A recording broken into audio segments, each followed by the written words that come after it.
let's see here.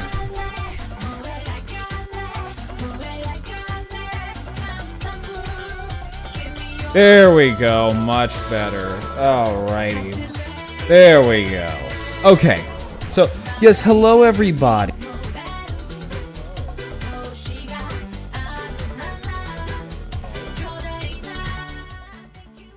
There we go. Yeah, still trying to figure out why my camera is all fucked up. Shouldn't be. Hang on, let me try something real quick. Hang on, I'm going to mute myself for a second here. Let me get this set up.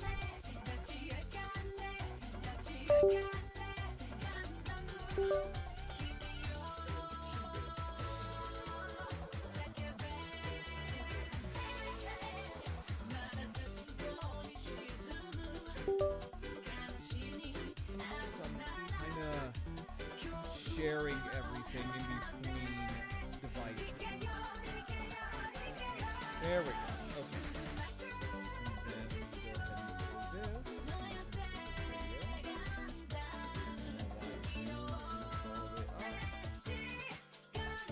All right, there we go. Perfect. Okay. So, hi everyone. Welcome in. Hi, Liger. Hi, Syken. How you guys doing today? All right. So today we were gonna watch some like silly little videos here and there. But I honestly had a long day, and I was like, you know what, fuck it, I want to go ahead and just relax with all of you guys, relax with chat, and just kind of just build a model kit here. So let's go ahead and do that. So today we have... So this actually came out,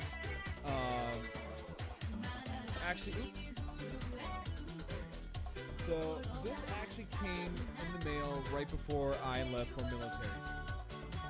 And so what this is that this is the new RMZ Balde liger, and I have the RMZ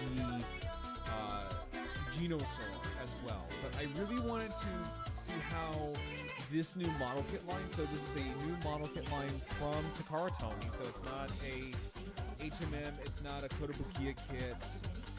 This is a 1 to 100 scale Zoid. And by the looks of it, it looks like it's kind of anime accurate, because here we have like little snippets of the actual anime itself. So there's some differences that I will point out. There are some differences. So the little tail radar here on the anime is a little bit different than what we got here on the actual model kit. So this has more of a swoosh to it, where the other one's just kind of straight. See, just relaxing until I go to school. Nice, let's go, let's go. Hopefully you're doing well in school. So this is going to be interesting, and I chose this because it looks like it's not very complex. Hey Twitch, how you doing? Oops. So yeah, so I chose this because it looks like it's not too complex. Hey Rama, how you doing? Because it looks like it's fairly simple. I mean, like, it's about as simple as you're going to get from a Zoid kit. Luckily, now this is something I really do like, is that this is all one piece and it's painted. Normally when I would get blade ligers, I would have to paint that little white stripe. And I did kind of go ahead and panel line most of this. I'm in Paris now. Nice! I'm jealous. Yeah, Nightbot, shut up. I need to like talk to CJ and fix Nightbot so that way it doesn't scream at people whenever they do all caps. I'm still trying to figure that out. Let's see, panel lining, Blackburn. Nice, okay, let's go. So this is actually very new to me. So I'm very curious to see how this is gonna go. So let me go ahead and open the instruction booklet. Also, how you doing, Jay? Let me actually move my iPhone.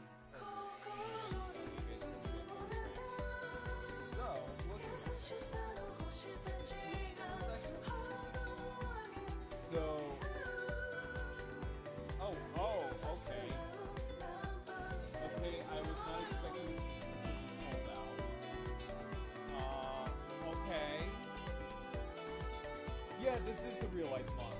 Yeah, so this is one of the two new ones that came out. The other one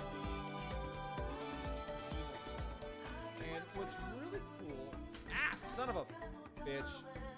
Is it louder than me? Hang on, let me fix that.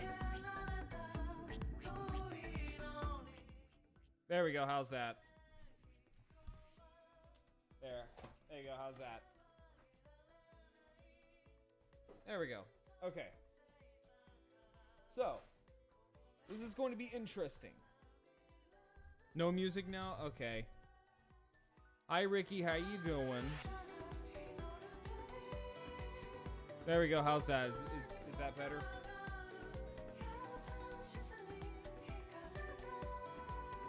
And let me do this. There we go. How's that? Is that better? Because I can also increase the volume of my mic. Hang on, let me give Jay and Ricky a shout out. So I don't have any mods on me.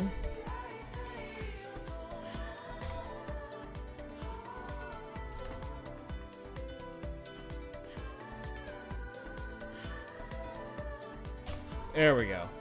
Okay. It could be the distance from your mic. That could also be a thing. Okay. There we go. So yeah. This is the brand new HMM, or not HMM, this is the RMZ Blade Liger, and I think the next Zoid stream that we're gonna do is that we're also gonna build a Genosaur. So this is actually a new model kit line, and it's a 1:100 scale kit, so it's smaller. So don't let the numbers fool you. It is actually smaller than the HMM counterparts. And also, since you guys voted for it, we are going to build and paint the Blade Liger Asian Forest / Night Assault colors. And what's really cool about this model kit line is that it comes with effect parts. And these are really freaking nice. Like, genuinely, these are really fucking nice. Especially if you could just, like, paint these up a little bit and add a little bit of gradient to them. Oh, baby. These are gonna look absolutely fucking amazing.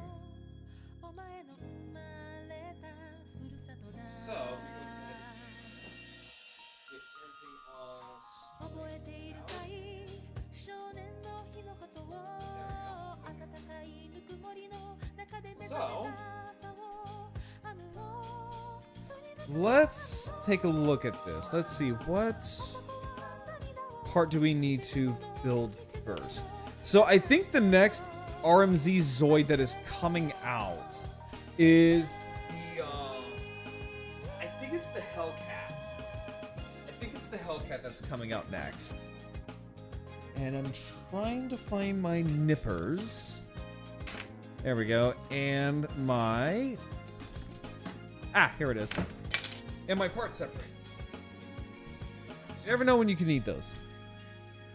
So, looking at everything. So we're going to go ahead and start on this.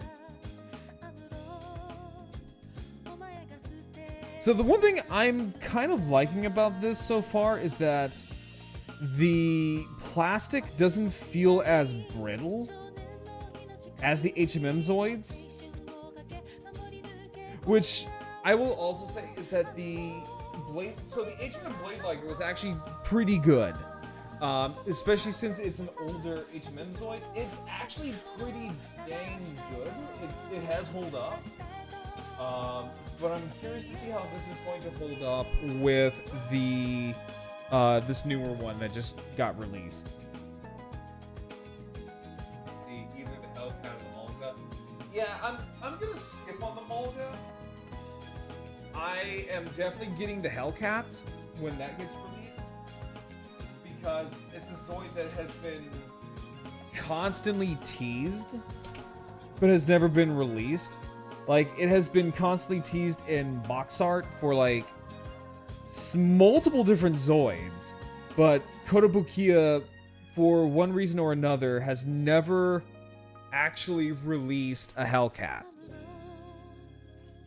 But yet the RMZ line, as one of its first main Zoids, is the Hellcat. The one Zoid I saw in the silhouettes that I'm really, really excited for is the Heldegunner. Which, if you don't know what the Heldegunner is, it's an iguana Zoid that is specialized for subterranean warfare.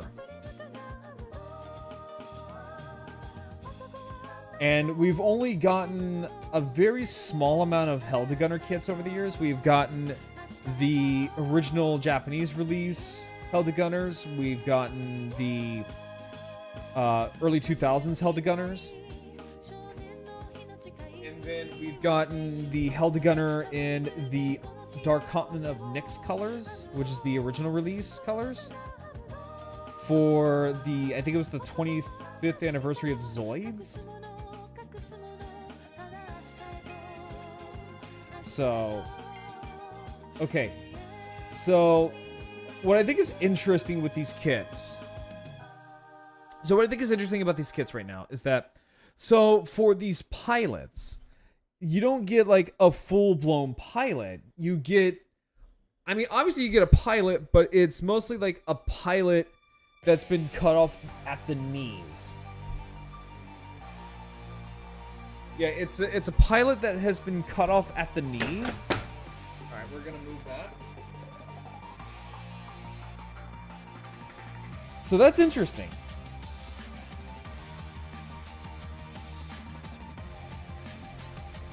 And then we're gonna need.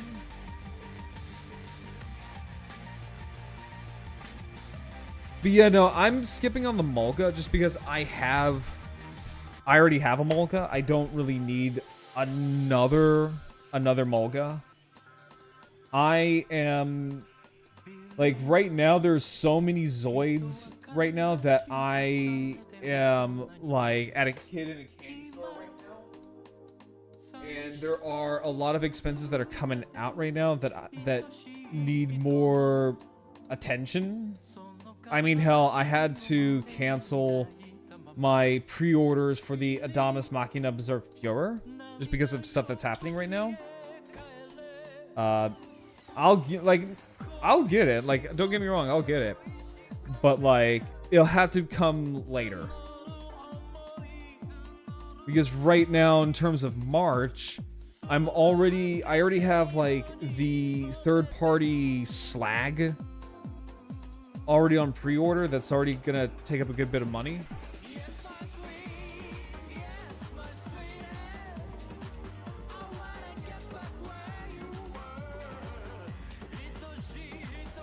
Yeah, let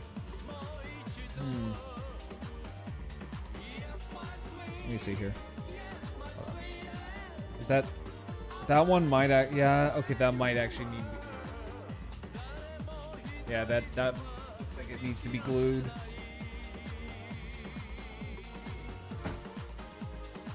We found our first little piece that needs to be glued in.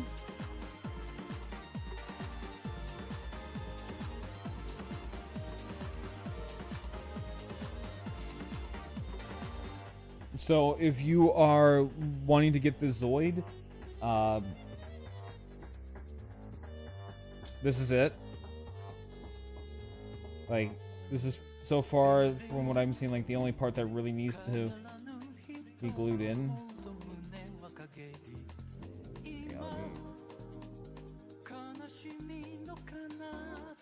There we go. Hang on for a second, let me just kind of smash that in.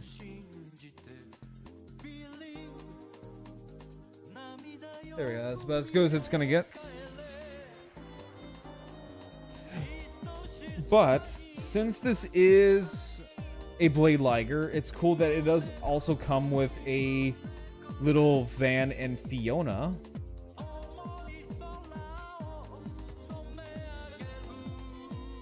So it looks like they're not really going with the battle story. They're just going with the anime, which is to be expected because this is Takara Tomy. This isn't Kotobukiya, which are just kind of relegated to just doing the battle story.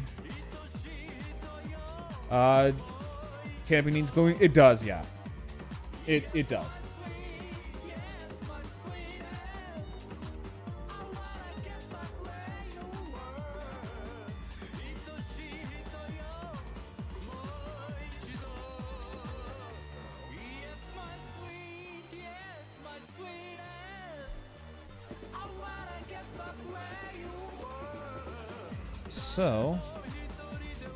So I need C5.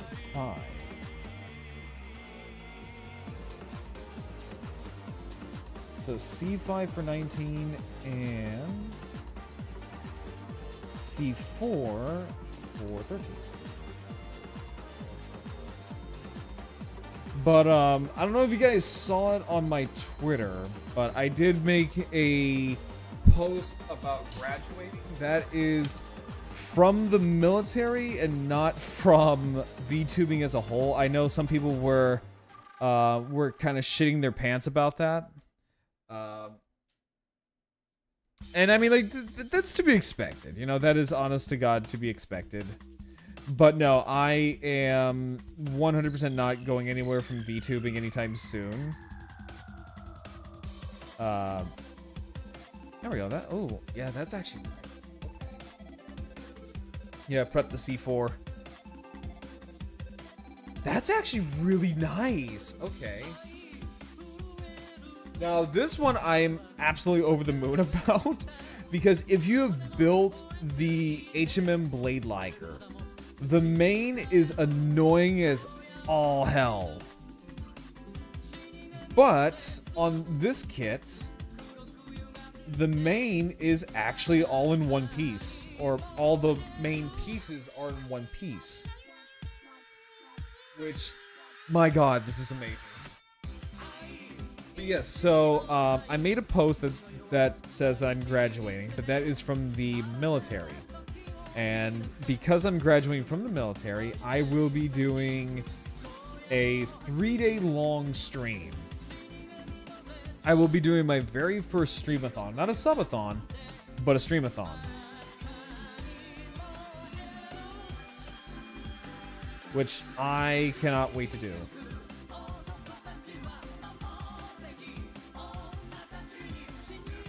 There we go. God, that's really nice. That's so nice.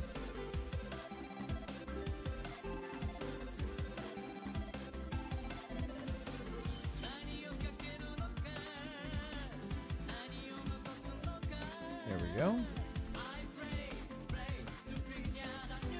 Yeah, so it looks like this is honestly going to be a kit that we're going to probably be able to knock out within probably a stream. Maybe at most, maybe 2. But this is definitely something I would say is not as complex as the HMM variant. And also, from looking at everything, is that this is honestly a pretty good substitute for an HMM Zoid. So, if the HMMs are too expensive, which honestly that checks out. I do highly recommend getting this. Like, if you really, really want a Zoid kit, because these look like they're fairly like in terms of a Zoid kit, these look like they are fairly inexpensive.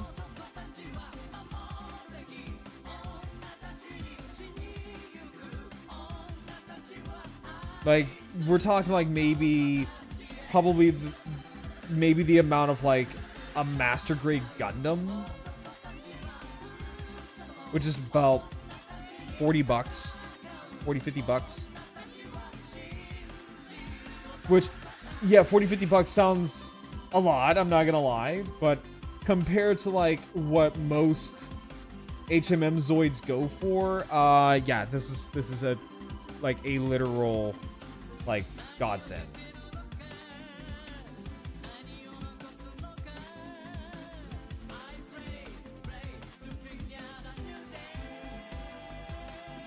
So let's see here real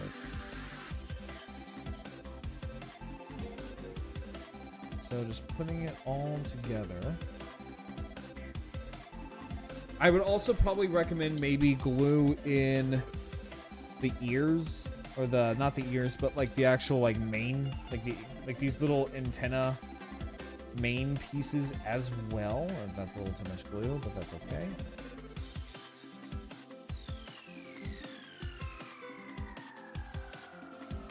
Make sure I'm not forgetting anything. There we go.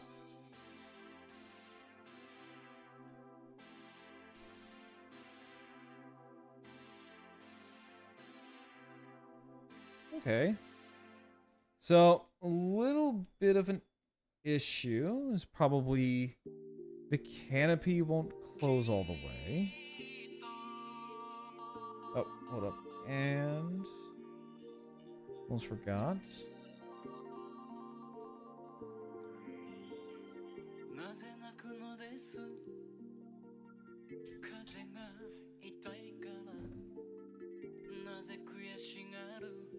Oh, actually a couple things.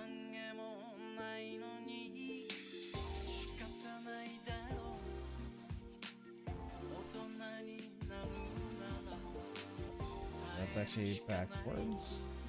There we go. That makes more sense.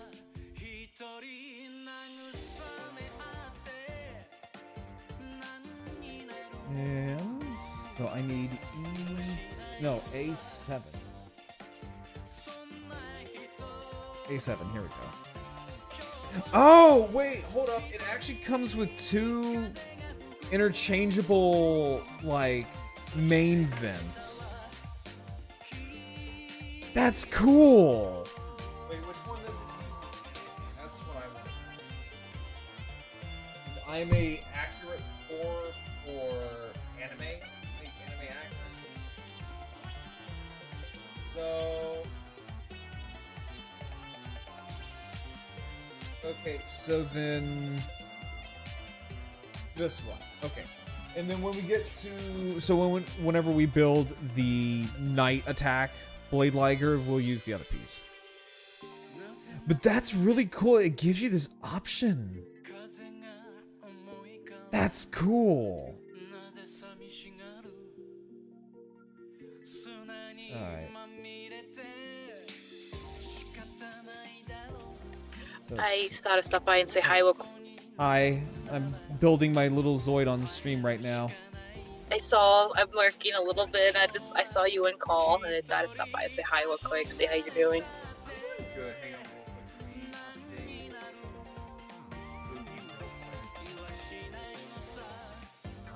real quick. Oh. I need to update my Fugi to the new PNG. To your new like little PNG? Did you actually see it? No. I think you streamed when I was on. Oh, yeah, the art is cooked. It is so good. Like, I have, like...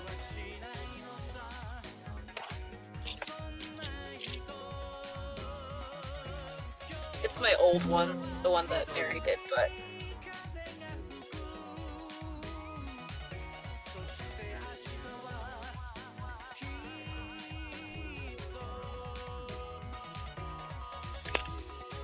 I just saw you call and I wanted to say hi real quick. No, you're fine.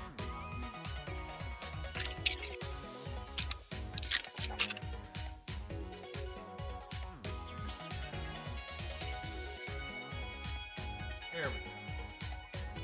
There we go. Okay. So yeah, I was aware of Gundam markers that it basically use. It comes in two colors, gold and silver, hyperchrome. Now, is that new? Because I've never heard of that before. Yeah, I've never heard of that before. Okay, so... it was good to see you, girl. I did my first model kit. Nice, what'd you build? So I bought a Pokemon, like, Lego set.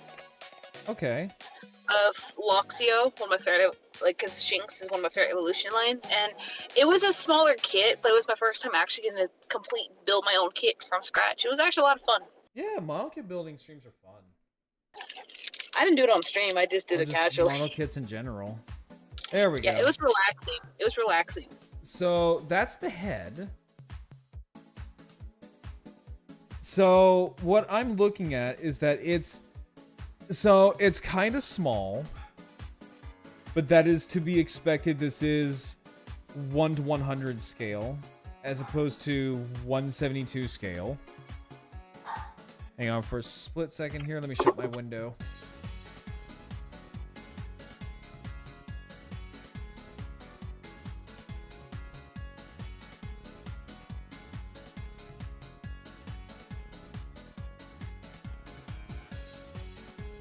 I can't really stay long because I gotta go inside the store and get my pizza. But I just saw you in voice call, and I want to say I appreciate you, girl. Thank you for being such a beautiful friend. Oh, welcome back. I just said, hang on, let me shut my window real quick. Oh, I didn't hear that. No, you're fine. What were you saying? Oh, it's like I'm heading off. I just want to stop by and say hi real quick because I gotta go pick my pizza. And I want to say I appreciate you, dude. Yeah, I appreciate you too. Say awesome. I'll have to show you the PNG off stream. Yeah, show me what it looks like. When I get home, if you're still on, I could. Oh, fuck, I can't do that. What? Do what? I'm thinking. Because it's with PNG Plus, yeah, I can't really show that on my end to you. That's the only downfall. Wait, what? I use PNG Plus. Okay, I mean, like, why can't you show it? Because I would have to turn my share screen on. Oh, okay. I get you. Yeah. So it could be new. Oh, yeah, that might be because it is new. Bye, bye, guys. Alright, see ya. Love you, girl. Love Stay you too. awesome, dude. So chat. So my first thoughts about this is that it's tiny. Like, it's a tiny little Zoid. But again, that is to be expected. This is 1 to 100 scale, so no complaints about that either. Now, it does look to be pretty anime accurate. It is a lot more rounded. It is definitely a lot more rounded than, say, the HMM variant, which is very sharp and angular. There we go. And let me pull this out. So it still retains that shield gimmick.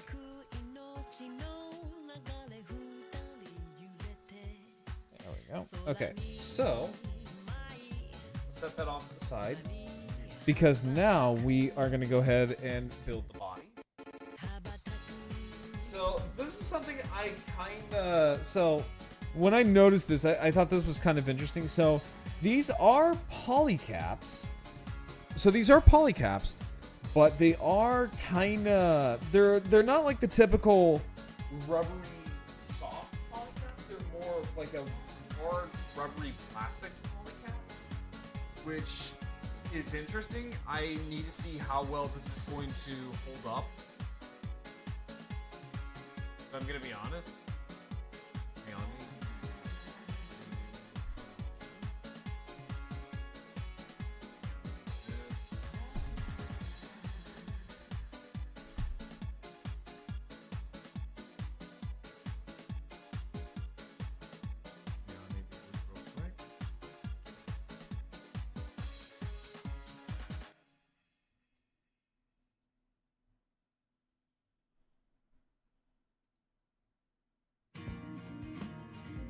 there we go.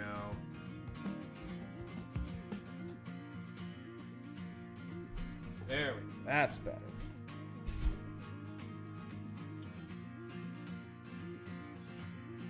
That's a little bit better.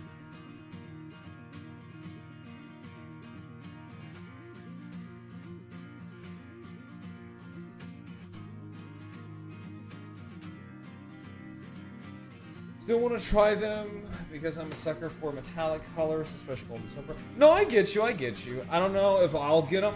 I probably will, but we shall see. All right, so now I'm gonna go ahead and build the body.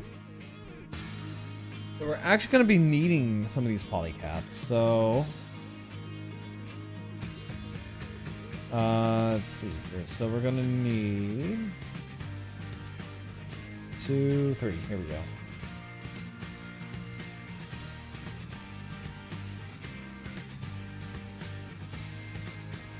Oh, also, I just realized that, chat.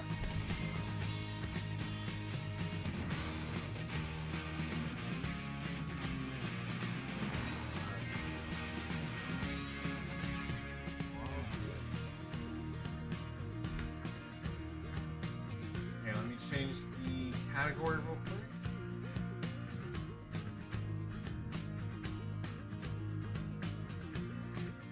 There we go. Okay. These pockets feel like high-end quality polycaps. It sort of feels like it will last a while. It kind of does, yeah. It kind of does. And I'm going to need H. That's F. Ah, here we go. Here's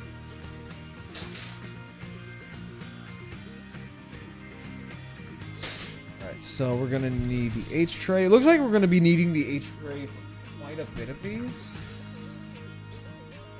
So H13, so that is this.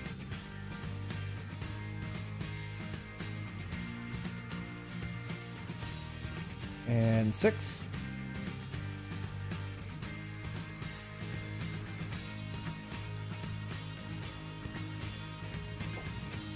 Go ahead and toss those in.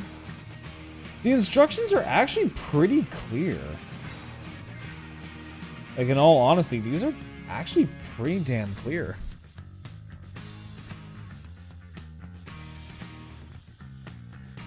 So, put that off to the side. Oh, wait, hold on. Let me see here. So, looking at it. Yeah, these polycaps are... I'm sorry, not these polycaps. These instructions are pretty clear, which I really like. They're very big, very, very detailed, so you don't get... looks like you don't get lost in the sauce. So then I need H10.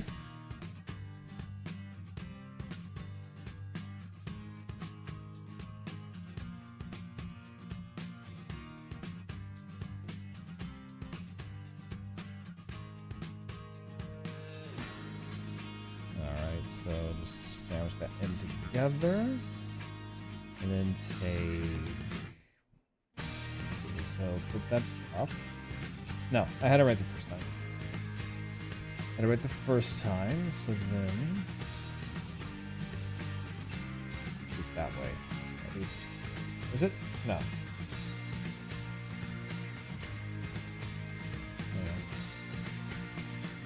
I was gonna say, like, I was just praising these. I was just... No, I think that's me. I think that's a skill issue for me. Because it's like, I'm praising this thing, and I get stumped by it. It's like, no, this is... It's just me. It's not you, it's me. It's me. I'm kind of dumb. There we go. Yeah, so, like, for their first outing, this seems actually pretty good. And I was actually kind of surprised they went with the Blade Liger instead of the Shield Liger, since Shield Ligers kind of go in tandem with the Genosaur.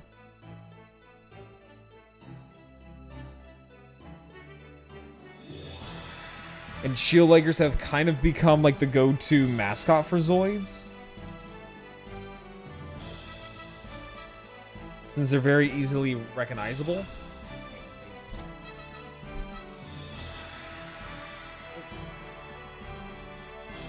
There we go. Okay. Yeah, so since they're very easily recognizable, so I'm actually very surprised that they went with a Blade Liger instead of the usual Shield Liger. But maybe we'll get a shield liger down the line.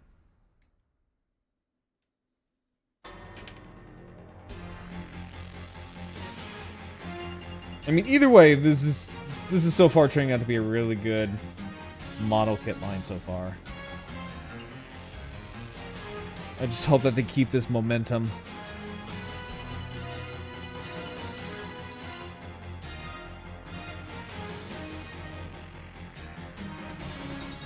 Oh, we're actually building the rear.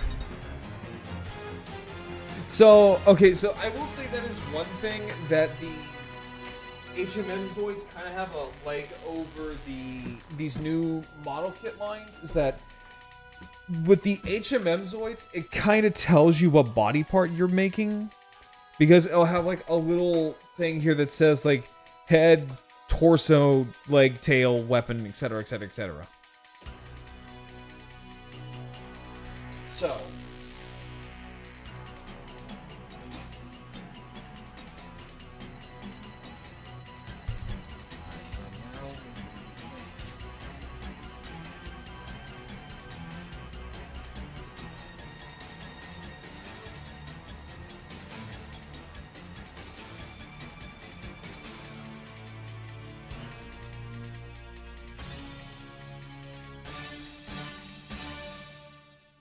So, okay, so then we repeat the same process on the other side. So... Oh, shit.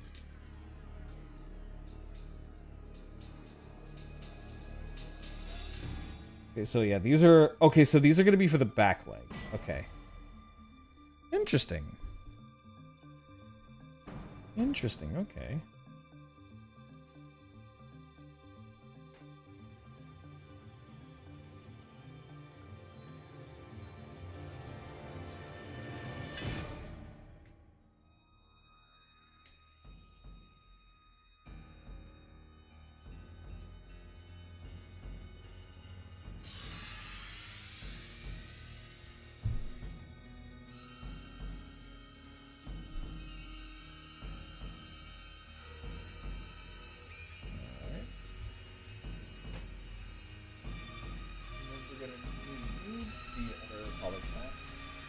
The other side, which is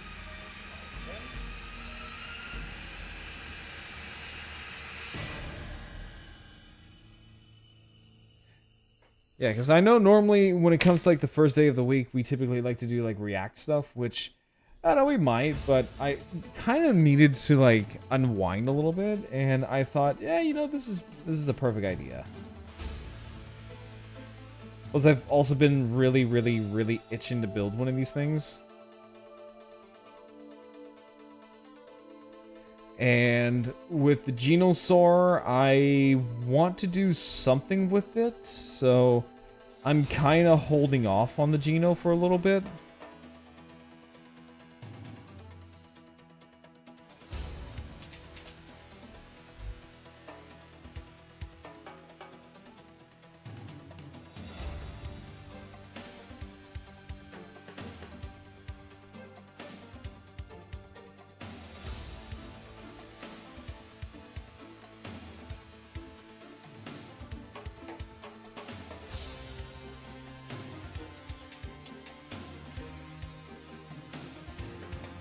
Alright.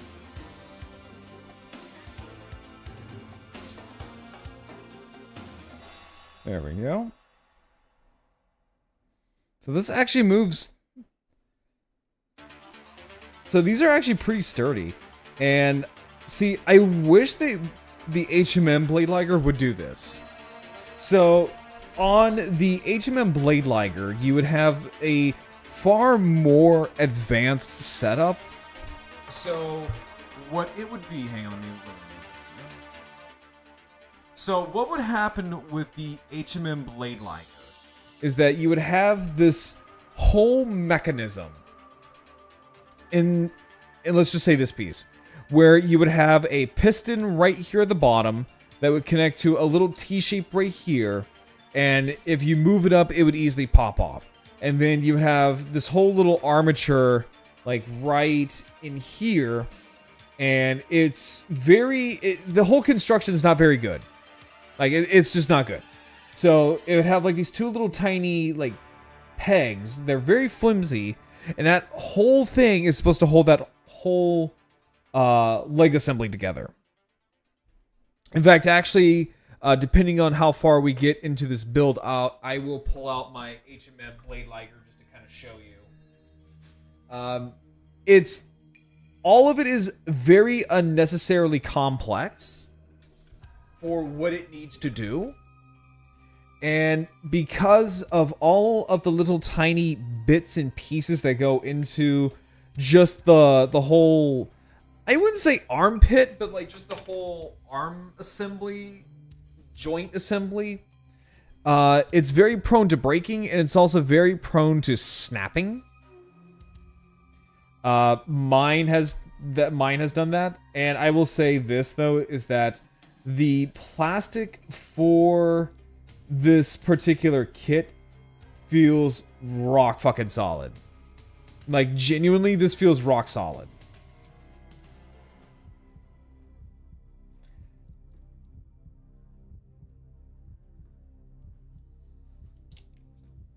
So I'll just glue that in just to make sure that it stays connected.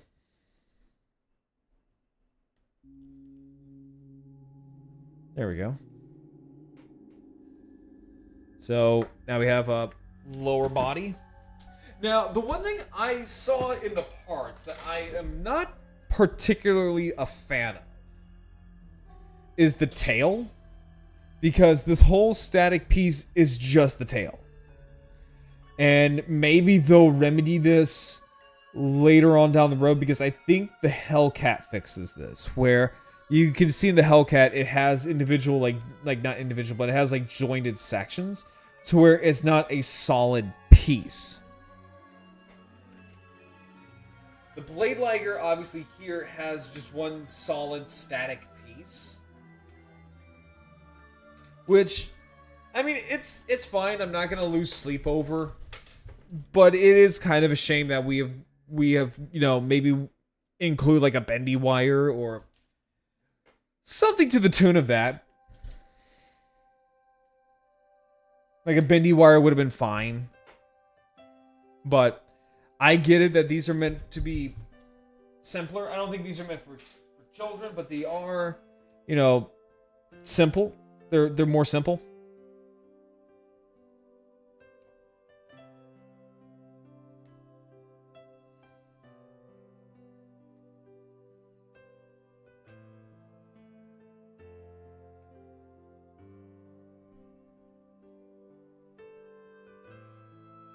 All right, so although I will say is that I'm really loving all of this. Now, despite this being for obviously it's more simplified. Like all the parts are a lot more simplified compared to like the HMM variants, but they still hold in a lot of detail. Like a lot of these parts have a fair amount of detail, which is good. You know, I wish Zoids would do again another Battle Legends game. I would too. Like honestly, I would too. Or maybe in the, I think they did one relatively recently-ish, but it was a Japanese exclusive.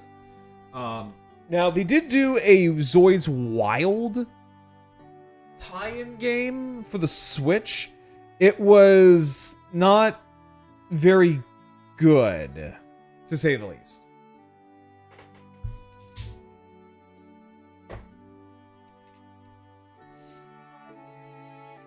So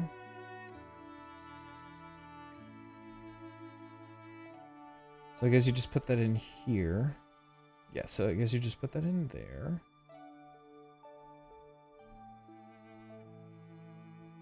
Yeah, mini Zoid merges. Yeah, that is the sad thing. Because there was a... Now, Jay, I don't know if you knew about this. In fact, actually, Jay, if you are in my server and you wish to hang out while building the Zoid, you are more than welcome to.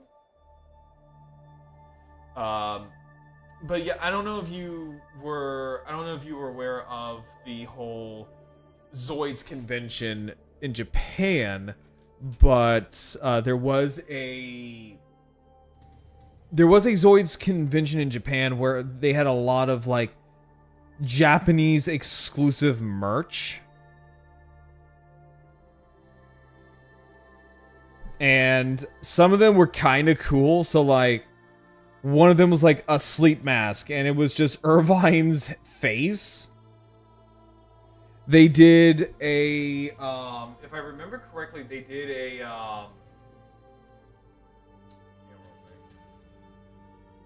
hang on, let me give you access for the Streamlabs.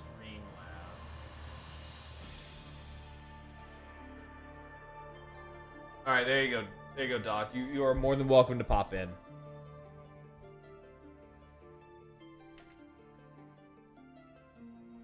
But yeah, there was like a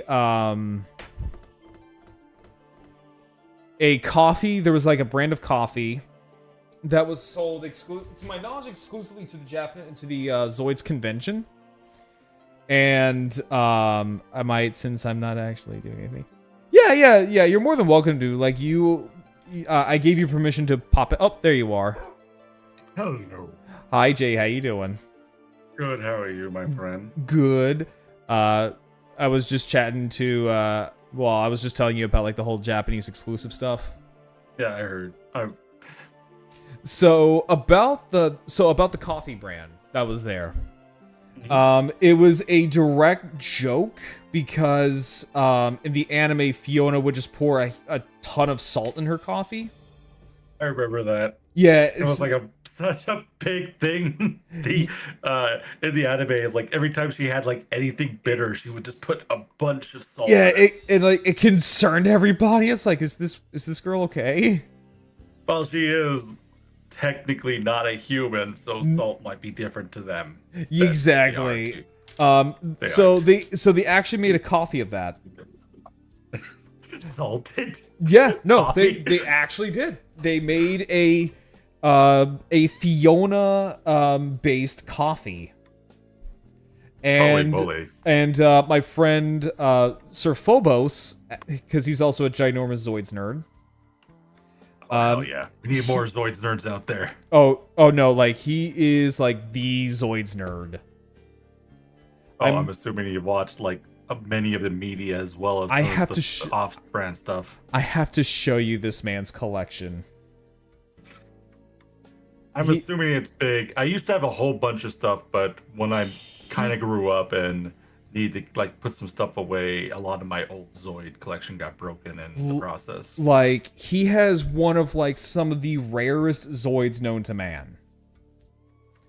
Like I believe that. Like we're talking like a Holotech HMM Berserk Fjord. Only like 12 or 20 are ever made, and he has one. A Holotech? Yeah.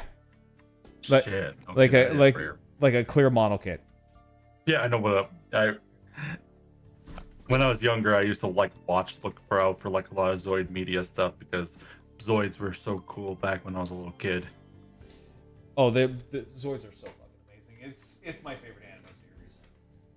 Like I got you here. I was gonna say I literally have an outfit that I'm wearing right now that is Zoids based. What did you think of Wild, since we are on the topic of Zoids? It kind of lost my attention. Honestly, I got into it like for the first season, and then I was like, okay, there's not really much going on here. It didn't feel like it felt like Zoids, but not Zoids at the same time. It felt more like they're going back to the original idea of what Zoids were, which were an organism found on a planet Z. Right, and then they were like, oh, hey, by the way, this is not on Planet Z, it's on Planet Earth. Yeah, and so it's even more weird when they brought it up to that terminology, and I'm like, so are Zoids just now been a invasive species on Earth now? Yes, they are. Oh, man. In fact, they pretty much terraformed Earth into a mini Planet Z, which...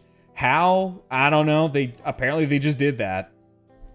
Oh, to be fair, Planet Z and Earth are not that far apart from each other. Yeah. The Yeah. ecology is different, though. There are like the organoids and every other Zoid species are not like typical animals where they don't thrive off eating other Zoids. They kind of do? It's weird. It's weird. Some Zoids are carnivorous, like they will destroy other Zoids just eat the for Zoid like core? the power. Which Yeah. is weird, but okay, go off, I guess. And then you got like Zoids who are just there for territorial disputes. Like they just want their own territory and just leave them the hell alone. Pretty much. Like, Zoid's ecology is just batshit weird. There's even things like the Magneser Wind, which is just a whole can of what? Because basically, it is the magnetic wind of Planet Z.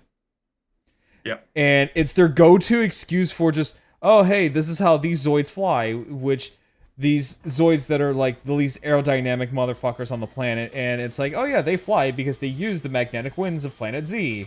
It's like, it just sounds like a lot of bullshit. To be fair, anything can fly if you have enough power behind it. Right, but when you have like giant holes in your wings... I mean, to be fair, cement could float on water, so I can't really say much. Wait, can it really? Yeah, cement can float on water. I actually didn't know that. I thought it just It sunk. depends on how you make it. A cement block, no, cannot float on water. But a cement boat can. Wait, what? Yeah. I actually It's a- did not know that. So this is the thing in engineering. They teach you about buoyancy. Basically, any object can technically be portrayed as I think it's a mass difference between water. And all you need to do is figure out how to do that. And most times, how to do that is just generally make a shape. And the way cement canoes can float is that it has basically a U shape across its entire body, and it closes off that area. So basically, make it float shape. Yeah, that's the thing. The same thing with like aerodynamics. The science behind how something flies is very weird. We actually don't know the full extent of it either. This is why a lot of scientists get baffled about like animals themselves, because they kind of defy a lot of aerodynamic laws. Yeah, like a pterosaurs. Oh yeah, actually no, pterosaurs don't. They don't defy aerodynamic laws. I don't at all. know. Have you looked at an Astarkid? Yes, and that's why we know that they obey the laws of aerodynamics. Okay, that's because of their head is a perfectly good indicator for this. Well, yeah, because it's basically like just a giant spear. Yeah. So, but animals like bees and hummingbirds kind of defy the laws of aerodynamics. Yeah, because it's like what bees are. They shouldn't be able to fly, but my god, can they fly? And can they fly really, really good? Yeah, it's because of how powerful their wings are and how fast they fly. You know how like a helicopter flies, right? Yeah, it just spins the four propellers or four wings just really, really, really fast. So that is actually how a bee flies. It just puts enough thrust under it. Huh. Yeah. Same with the hummingbird. That's actually pretty cool. Yeah. So the idea learning of something like new maybe today. Zoids flying, even if they have like giant holes in their wings, is Oh, actually not that far fetched. Oh no, like in Zoid's lore, apparently they just yeet themselves into the sky. I mean, let's be honest. We have like so many different types of Zoids out there. It's uncommon to find something that isn't weird. True. I mean, like, there's also Zoids based off of like some really obscure animals, like Longus squama comes to mind. That is a thing. Or a caterpillar. Let's be honest, they also take forms like of caterpillars as well. Or a moose. Or moose, yeah. Or gas bisons, man. Bisons, yeah. Oh, hang on, I got a bot. I got a bot to ban. Been getting these a lot lately. I almost actually modded the bot. That would have been terrible. It's like, mods mod this bot. Wait, what? But no, like, one of my favorites is, like, the moose Zoid. The land stag. And there's also the peacock Zoid. Oh, don't remind me of the peacock Zoid. That is literally just called the... It sounds like an insult to someone who's on the LGBT, like, community. The rainbow jerk. No, really, it freaking does. Well, it's not that uncommon because most birds are called jerks in most other languages. I actually didn't know that. Are they really? Yeah. I did not know that. I just thought that was just a silly little hee-hee-hoo that they made. Because they were like... I don't know if I'm allowed to say, like, adult terms on here. Oh, yeah, no, I'm 18 plus. Okay, so, like, we use the terminology of a cock for a chicken, like a rooster. Yeah. That's actually a terminology we kind of associate with another language. Yeah. I think, like, what, Asian culture, I think? Yeah. And you ever heard of jerk chicken? Yeah. Oh, I love jerk chicken. So that, yeah, it's associated with another language. Huh. I think it's just reference to a bird. The chat, we're learning something new every freaking day right now. Yeah. This is cool as shit. Also, the reason why I kind of knew a little bit about the floating cement thing is because I graduated with a biosystem engineering degree, so... And here you are as a funny little dinosaur on the internet. That models and draws dinosaurs for a living. And nerds about small plastic animal robots. Oh, come on! Who would a nerd about like Zoids? They're like the pinnacle of biomechanical engineering. I know, but it's funny. It is funny. But also, it's funny because like Zoids is also kind of like the last bastion of like some dinosaurs that are now labeled as dubious taxona. Yep. Seismosaur and Ultrasaurus are no longer a thing anymore. They are a Brachiosaurus and a Diplodocus. I mean, and and also to answer your question there, Toad City, yes, this is the RMZ Blade Liger. Oh, I'm waiting for mine to come in. But what were you saying though, Doc? Oh, yeah. I actually forgot what I was going to say. Shit. About some of these Zoids that are named after animals that don't exist anymore? I mean, usually that's how most taxonomy works. After a while, we start getting rid of some of them because we realize that we have more fossil material of them, or we end up studying them and realizing that they are no longer valid animals. For example, Troodon. Saurophagodex. Yeah, and sadly, which is funny because there are statues of Saurophagonax still out there. Oh, there's gonna be statues of him like religiously, no matter what, because there's some companies that will still sell them because people like it. Let's be honest. And also people just will always really like. Cool. Oh yeah, Lord of the Lizard Eaters. That's the name. And they gave that to a sauropod. Yeah. I mean, well, there's a species of protosauropod called Lahuda Mahadi. I'm sorry? Lahuda Mahadi. What is the Lahuda Mahadi? Thunderclapped lizard. I'm trying really hard not to laugh. I mean, the reason why they call it that is because it actually had massive hands. Yeah, but like, come on. It's like, come on. You had to know. Come on. It is actually a cool animal. It is a large protosauropod, like a Yangosaurus. Yeah. But it's massive, and it has these massive hands. You gotta catch these hands. Yeah, there's a meme among the paleo community about it because it's actually not a very well-known dinosaur, but when you actually know about it, people make memes about it, and they'd be like, yeah, this thing could bitch slap you harder than you can actually say ow. Also, I'm sorry if I'm gonna butcher your name, Toacity? Yeah, so a Ultrasaurus was once known as a giant sauropod, but it turned out it is just a variant of Brachiosaurus. And same thing with Seismosaur, where they thought it was for the longest time, Seismosaur was considered its own thing, but through modern technology, it has been labeled as a dubious taxona and has been folded into the Diplodocus family as a Diplodocus. there is another Zoid called the Unalagia, which is named after the dinosaur it's based on. I think, like, what, Doc? Isn't Unalagia a dubious taxon as well, or is it its actual thing? I'll have to look it up. It Yeah. maybe is, maybe it's not. It's a if it hasn't been in the paleo community for a while, a lot of people kind of forget about it. And then there are Zoids that completely miss the fucking mark, like Death Razor. That poor bastard. So, Oh, yeah. So Death Razor, for those who don't know, I'm just gonna throw it up. So it is a Zoid that combines with a Parasaurolophus Zoid to make what is known as the Decalto Dragon.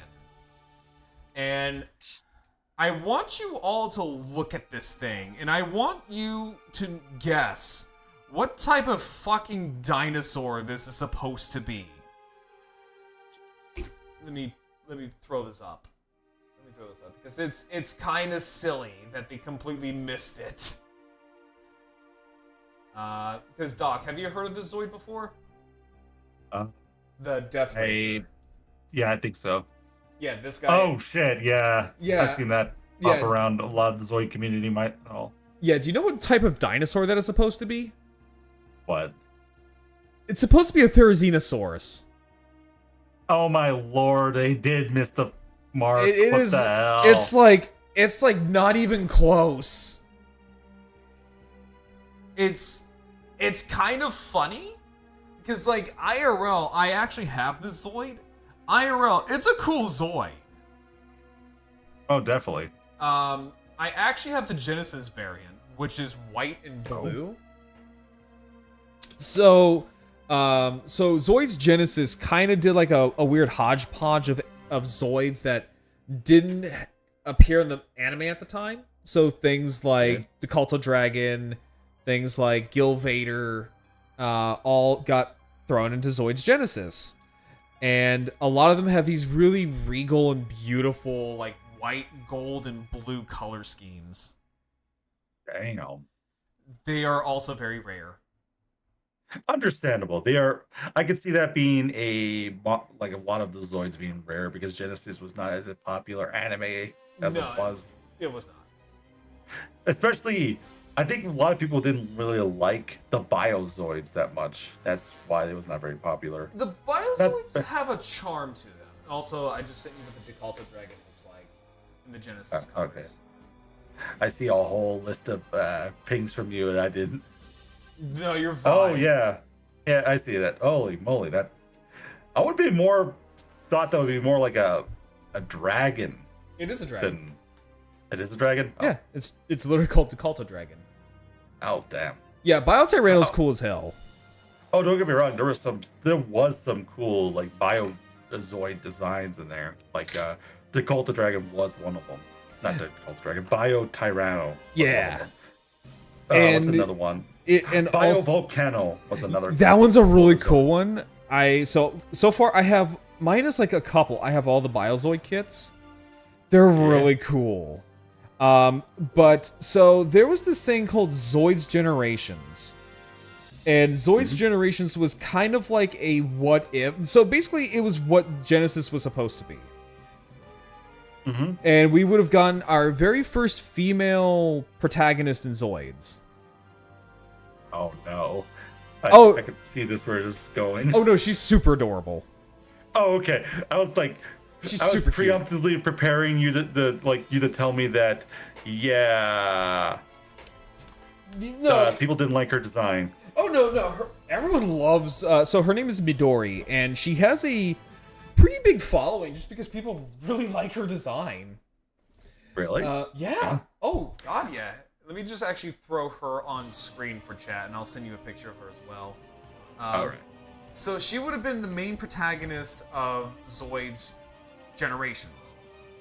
And she would have piloted a Liger Zero, which has been, I think it has been confirmed that it is female. So it is the first ever canonical female Liger Zero. Oh. And what's really cool is that she would have gotten a samurai armor towards like the mid-season upgrade. Oh, that's cool. Yeah, Liger Zero Blue Soga. So I just threw up Midori for chat, and then let me send you a picture of what she looks like. Perfect. That is Midori. Oh, she does have a cute design. I love her design, and Liger Zero Blue Soga it actually has a model kit. It's actually a really cool model kit.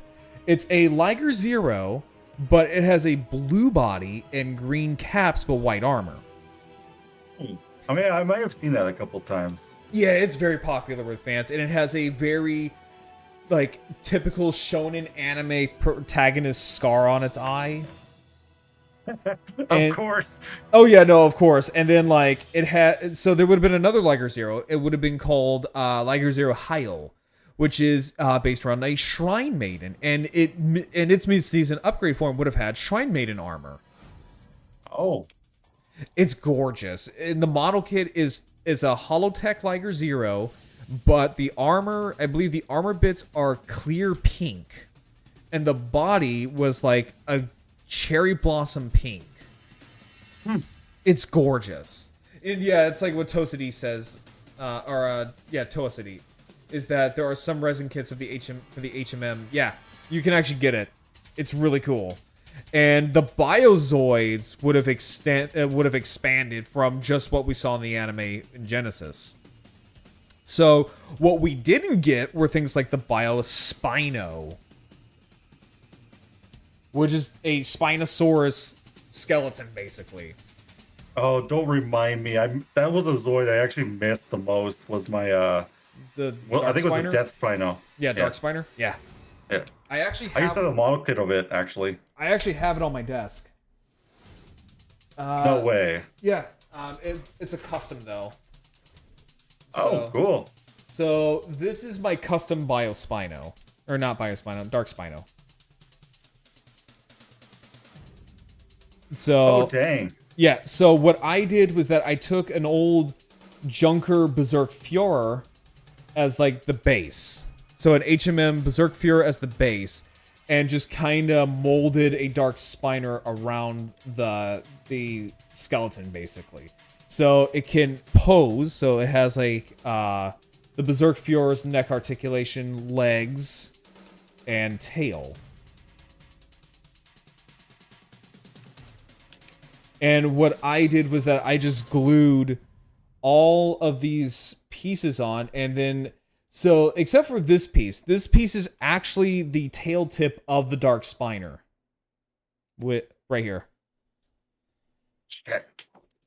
And that's why it's the only one that can open up its flap. Oh, dang. And then all these other caps here are actually from the Berserk Fuhrer. Actually, no, I take it back. These aren't from the Berserk Fuhrer. These are from the Dark Spiner itself. Oh.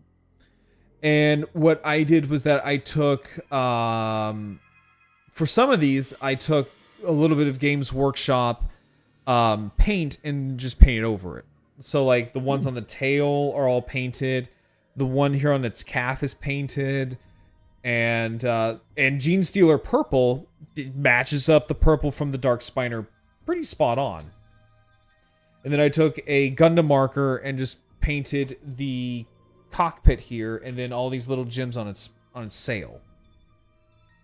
Oh, that looks really good. I'm not gonna lie. Thank you. I actually did this on a whim. I'm not kidding. Not many people could just sit there and just make a custom kit of a Zoid that hasn't been in production for a while. Well, yeah, because I was taking a little bit of a gamble with it because originally I was gonna make the same thing but with a Gai Ryuki. And the Gai Ryuki is basically, for those who don't know, is a solar-powered Berserk Fuhrer. And the problem is that Gai Ryukis are very, very rare. Well, they're not very rare, they're just very expensive and hard to find.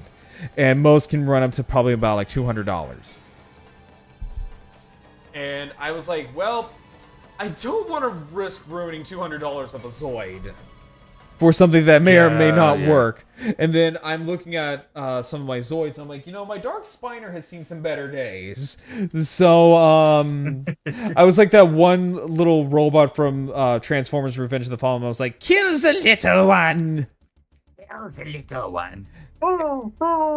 Yeah, and then I basically just kind of was like, okay, I don't know what I'm doing half of these parts, but if it makes sense, I'm just gonna put it in there.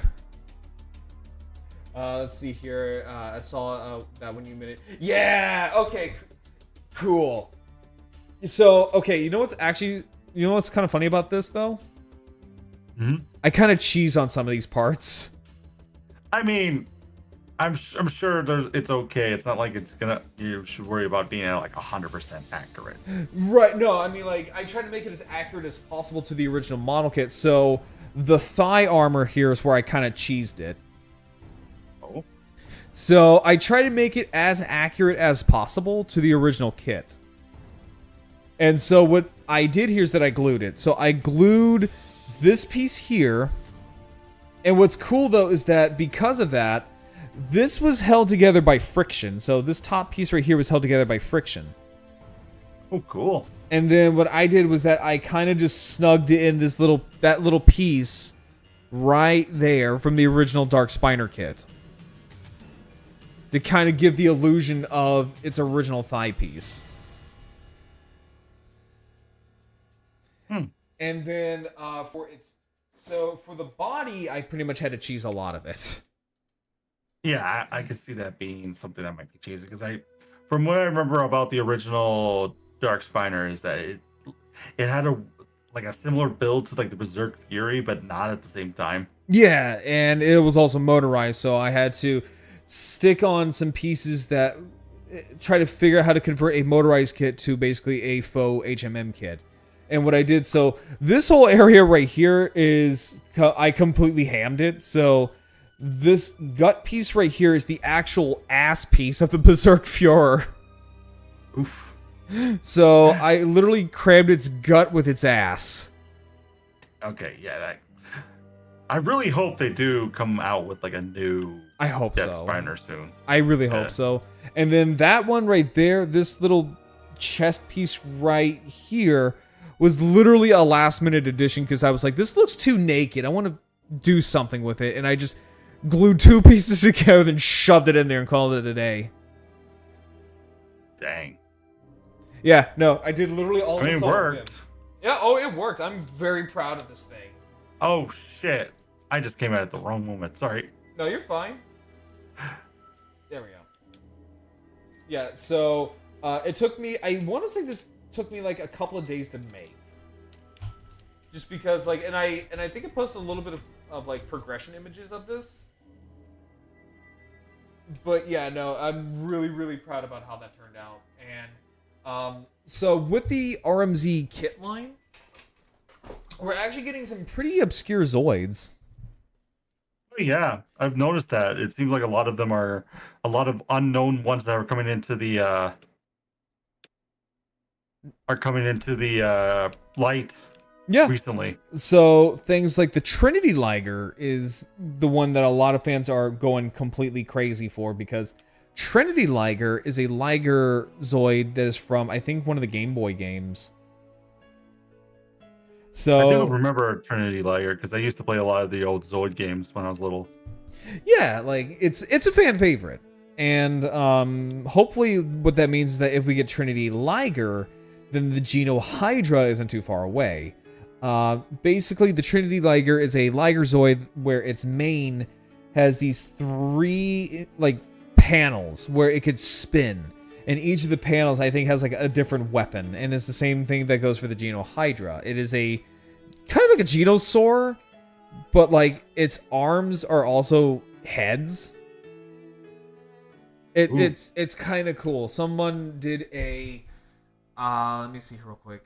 Someone did like a little bit of a mock for it. Let me see here. Geno Hydra Zoids. But yeah, it's also like a fan favorite Zoid, and I'm really kind of hoping we do get like an RMZ or even like an HMM Death Soar. Oh, that would be interesting. because But I think it'd be too big of a Zoid, wouldn't it? maybe because right now we are getting the so we've gotten the HMM Gojless, which is Yeah, I remember that one. yeah, so the HMM Gojless is a monster of a Zoid kit, and if you haven't seen one in person, they are immaculate Zoids. I have Gojless the Ogre, and it's my favorite HMM Zoid kit. It's that fucking good.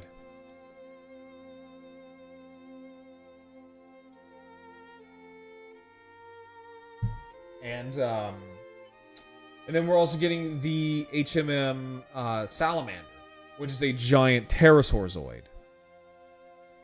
So Deathsaur could very well be on its way here. We don't know, because people seem to have really liked the anniversary Zoid, the AZ model kit of the Deathsaur. So that's a good indication. Yeah, like there's a lot of cool Zoids. I know that was it Death Stinger got a HM Okay, variant. with the Death Stinger, get the knockoff. Like, get the third. Get the knockoff. Yeah, get the third party version because it is they upscaled it, and it is gargantuan. Let me actually show you. So Supernova Death Stinger. I actually really want to get it, but it is a absolute gargantuan Zoid. Let me see if I can find it, because someone actually made a picture of it next to the actual like Death Stinger model kit, like the official one. Yeah. And there's another one where it's next to a human baby. Okay. It's the same size as a human baby. Okay, that is kind of big. Yeah, it's the Supernova. Yeah, it's called the Supernova Death Stinger. Let me pop this up. Hang on, there we go. Yeah, let me just message you what this thing is. There you go. There you go, Jay. Enjoy. I'll look at it here in a little bit. Yeah, because I just sent it to you in Discord. It is the size of a human fucking baby. It's interesting how a lot of people will make off-brand companies will make these Zoids too, or What? third party. I mean, Wait, what now? a lot of people will. It's such a cool idea when people make more different companies make different Zoids. Yeah. Because so Supernova is actually a really good company if you want to get oh wait, here we go. Oh wait, no, that's just the clear version. Oh wait, no, here we go. That's even better. Sorry, I'm gonna dig for this because I can't emphasize this enough about how big this model kit is. Also, I just sent you a picture of it next to the original model kit. It is a absolute beast. And let me just throw this up so chat can see it as well. Hold on. So chat, so on the right is the official. Holy moly, yeah. Yeah, so on the right is the HMM Death Stinger. On the left is the Supernova. That is a big boy. Oh, it is a massive, massive Zoid. I've seen this thing in the wild too. Like, I went to a model kit store and I saw it. I saw that Zoid on sale. And it might have been pretty popular because the next month that I was in Tampa, it was gone. All of them were gone. So that means some people in the Tampa Bay area are pretty Buying big them. Zoid. Yeah, and they're pretty big Zoid fans because that is not a Zoid you can just go out and buy on a casual whim. Yeah, so the Supernovas, they make really good third-party Zoid kits. I have their entire Führer line. So they've made Berserk Führer, they made the Storm Tyrann, they made... And the weirdest one of them, Jay, is that they made a Zoid Gundam hybrid. Really? Yes. It is a Berserk Fury mixed with the Destiny Gundam. No, I'm sorry, not the Destiny, the Freedom Gundam. And Cool. it's kind of what it sounds like. They slap the wings of the Freedom onto the Fuhrer, and then modified some armor bits to make it look more like the Freedom Gundam. It's really cool in person. Like, it is genuinely like a really cool Zoid. And let's see here. Gojulus, my favorite Gojulus. Yeah, Gojulus Giga is also a really cool Zoid. Oh yeah. It's so the thing I love about the Gojulus line is that they're all based on Godzilla. And Gojulus Giga is based off of the American Godzilla. Yep. The big guy. I love him because he's I remember it was like Zoids and Fusers when I first saw it. Yeah, Fusers was surprisingly like later on, like the series or the episodes that we didn't see because it was canceled. The later episodes are actually pretty good. Oh man, I'm not gonna lie. I really wish they could have kept that season going on, but at the same time, I could have like Zoids were coming out of style around that time. I think kinda, and you can kind of blame Hasbro for this bullshittery because do you know the whole reason why Zoids Fusers got canceled? Not really. So the reason why Zoids Fusers got canceled was because Hasbro got the case of being impatient as fuck. Basically just Hasbro. Seriously? Yeah, Hasbro being Hasbro. So Fusors was commissioned by Hasbro, so it wasn't an entirely Japanese anime. It was actually made by Hasbro because they wanted to keep that sweet gravy train going. Yeah. And what happened was that the Zoids Fusors was so rushed that episode 2, when it aired in Japan, it was an entirely different episode because they had to redo that entire thing because it was so rushed. Oh, you should never rush the studio. No, you really shouldn't. And because it was rushed the way that it was, the ratings were down, and they said, yeah, just go ahead and can it.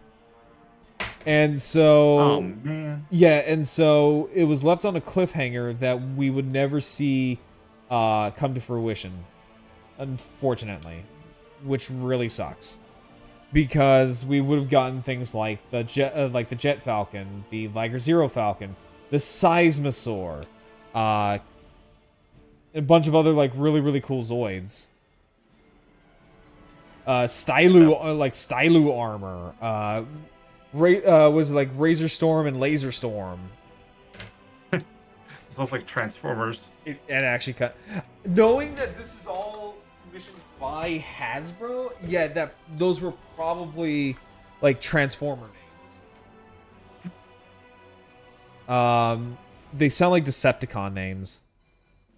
They do. They kind of do. They're like. What was the name of them again? There was Scissor Storm and Gatling Storm. I am Scissor Storm, and I am Gatling Storm. Kind of, yeah. Like, I could just see them being, like, very smarmy Decepticons. Yeah, I feel like one would be a tank, and the other would be like a jet. I have a feeling Scissor Storm would be the jet. Yeah, and Gatling Storm would be the tank. And he's got like this big giant fuck off Gatling gun. Yeah, he's just like this big heavy. He's what do they refer to those type of Transformers? I know there's a specific type. The heavy type? Because yeah, the heavy types. I can't remember the name of them. I can't remember them either. Because they do have like specific type of classes if you like remember Transformers and like that. Yeah, like especially like in the comics, the IDW comics were a big thing about that. I don't know. Have you ever read the comics? I have. I still like do like little sneak peeks here once in a while when they do release them. Okay, if you ever get the chance, read the IDW comics. I will. I'll give a chance. Yeah, because they're really freaking good. there's like a fan favorite character. His name is Tarn. And he's like a mega Decepticon zealot. Of course he is. Oh no, like so when Megatron took a vow of pacifism and wanted to become an Autobot, this man almost committed suicide because he was so afflicted. Like, and again, of course he is. Yeah, because like he idolized Megatron. Like he absolutely 100% was a Megatron zealot. Well, mostly all Decepticons are essentially will have idolized Megatron because he was, if you remember anything about, like, I don't know if you how well do you know a lot about the Transformer lore? Oh, absolutely! I'm like a huge Transformers fan. Okay, so yeah, I can understand why a lot of like Decepticons would see him as like this betrayer. Kind of, yeah. Yeah, because he was one of the ones that united the working class of Cybertronians together. Yeah, in a way. But Tarn kind of took it to like the next like extreme, basically. In fact, like he got a tank mode because of Megatron.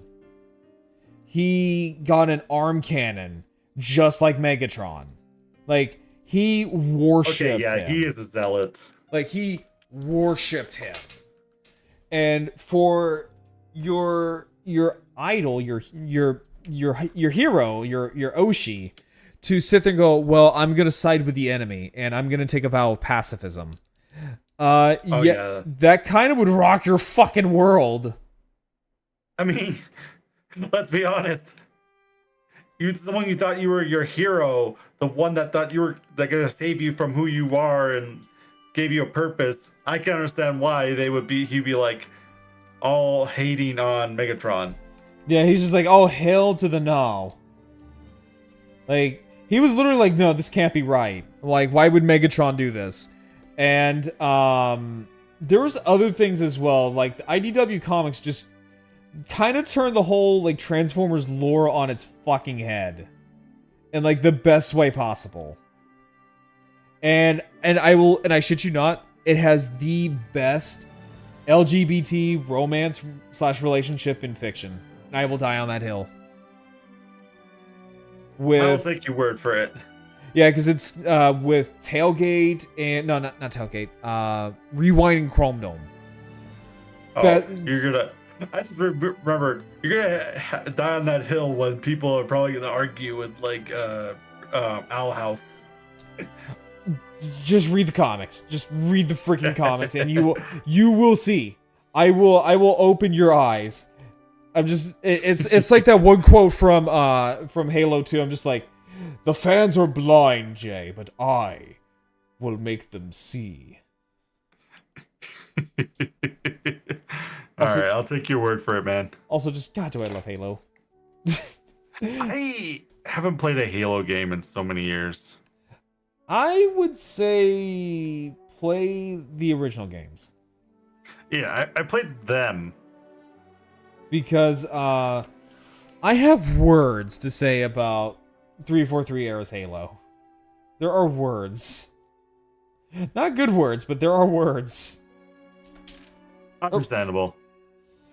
Like, Halo Infinite is, I will sit here and say, is probably the worst Halo game. Like, people say Halo 5 was the worst. No. I mean, Halo 5 was bad. Don't get me wrong. Like, Halo 5 was awful. But, like, Halo Infinite. And again, I will die on that hill. I will gladly die on that hill. I will be like that Patrick Star meme where he's, like, chained in the arena. That is me with Halo Infinite. A lot of people like Halo Infinite. I don't. I think it brought back a lot of fans, but I can understand why a lot of like older fans might not like it. It's just the story is not very good. It's just awful. The story was just awful. And I hate it because it's like you were right there. You were right there to like greatness and you just shit on it. Because it's like the original. It's like, look, they brought back the art style. The art style is classic Halo. Everything looks like classic Halo. And then you shit on it. Thank you for coming to my TED Talk. So Zoids. So Zoids. So here, Coach. Enough about. What were we saying? Enough about Halo. It's time for Zoids. Yeah, it's like enough about my trauma dumping about Halo.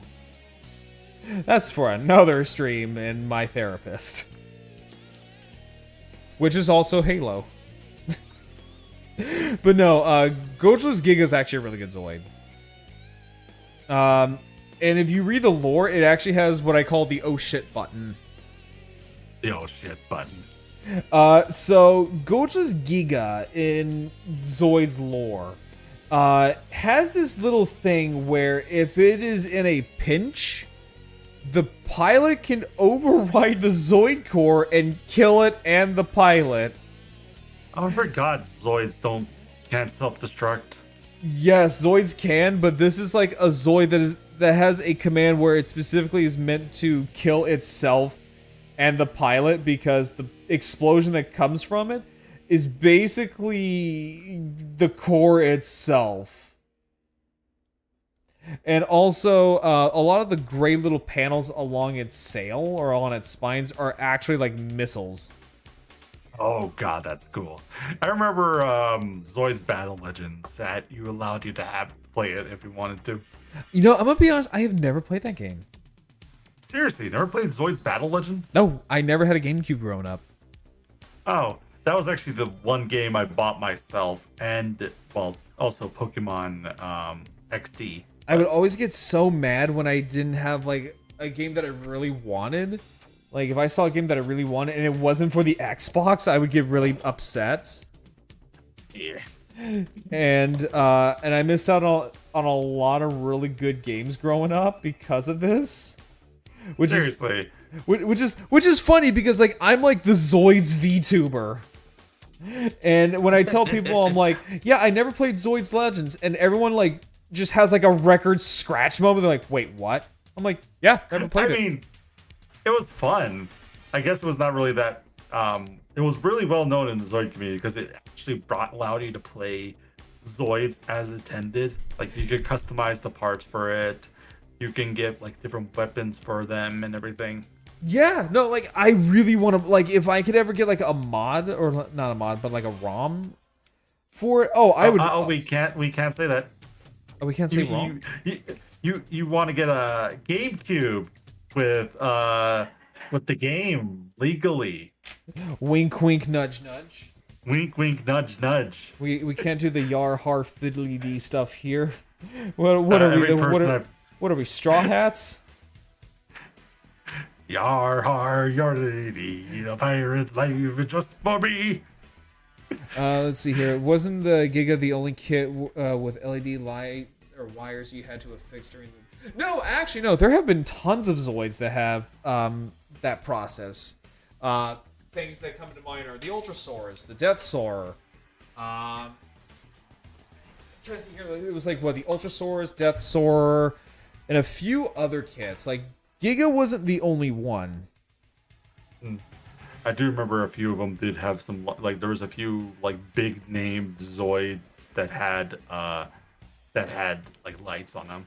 Yeah, Ultrasaurus was one of them. It was the tallest one. So Ultrasaurus is actually the tallest Zoid to have those. You have the King Gojulus, which is the biggest Zoid in terms of girth. It has them. Oh, He's yeah, a girthy boy. Oh my god, yes. And I have that, and during my streamathon, I'm going to build it. Oh, right on. That's gonna be an interesting little build. They're insanely rare, and you don't want to know what I paid for it. I want to assume like $1,000. Close. $2,000. Try in the ballpark of like, say, $800. Oh, okay, never mind that. I thought it was like, I mean, $800 for that Zoid is, yeah, it's pretty expensive. But you also got to remember, that Zoid, when it was in production, was one of the biggest Zoids out there. Yes, it was, and it didn't get that much of a release outside of like the 80s. Yeah. Like, I think the only time it ever really had one was during the 25th anniversary, and that was it. I keep forgetting that Zoids like was an 80s thing. Yeah, it is 100% an 80s thing. And I didn't pay for it out of pocket. I'm still paying it off. Oh, yeah, Grarl. Yes, yeah, I know, and you know Honey, right? Yeah. I told Honey this. It fried her brain. She's like, Grarl, why? I'm like, it's for something special, okay? I'm leaving the army. I want to do something special. You know what?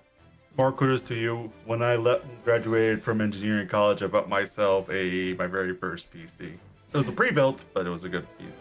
Yeah, so it's like some people buy, $1,000 gaming PCs for just for the special occasion. Me, I bought an $800 Zoid. I mean, if you keep that for a while, so many people are gonna look at your collection and be like, "Damn, this guy has no life."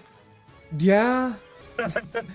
Yeah, basically. Joking aside, that is actually a pretty cool find, though. Yeah, no, like it was the 25th anniversary, sealed in box. So it has never been opened. So I was like, for how much? And I looked at the other prices. I was like, deal. I will set up. Give it to me. I'm just like, I'm setting up a payment plan. Yeah, and like I said, when I told Honey this story, she had a fucking aneurysm. I mean, I would too if I heard you being like, you know what, I paid $800 for a Zoid. Yeah.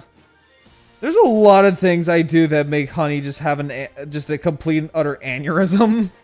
I think Honey has an aneurysm no matter what, though. Yeah, that poor girl. And then she has to deal with my shenanigans, and that makes her even have a bigger aneurysm. Yeah. Like, you could just hear like the gears in her brain just smoking. Oh yeah, I can hear it from here right now. Yeah, like the cowbell.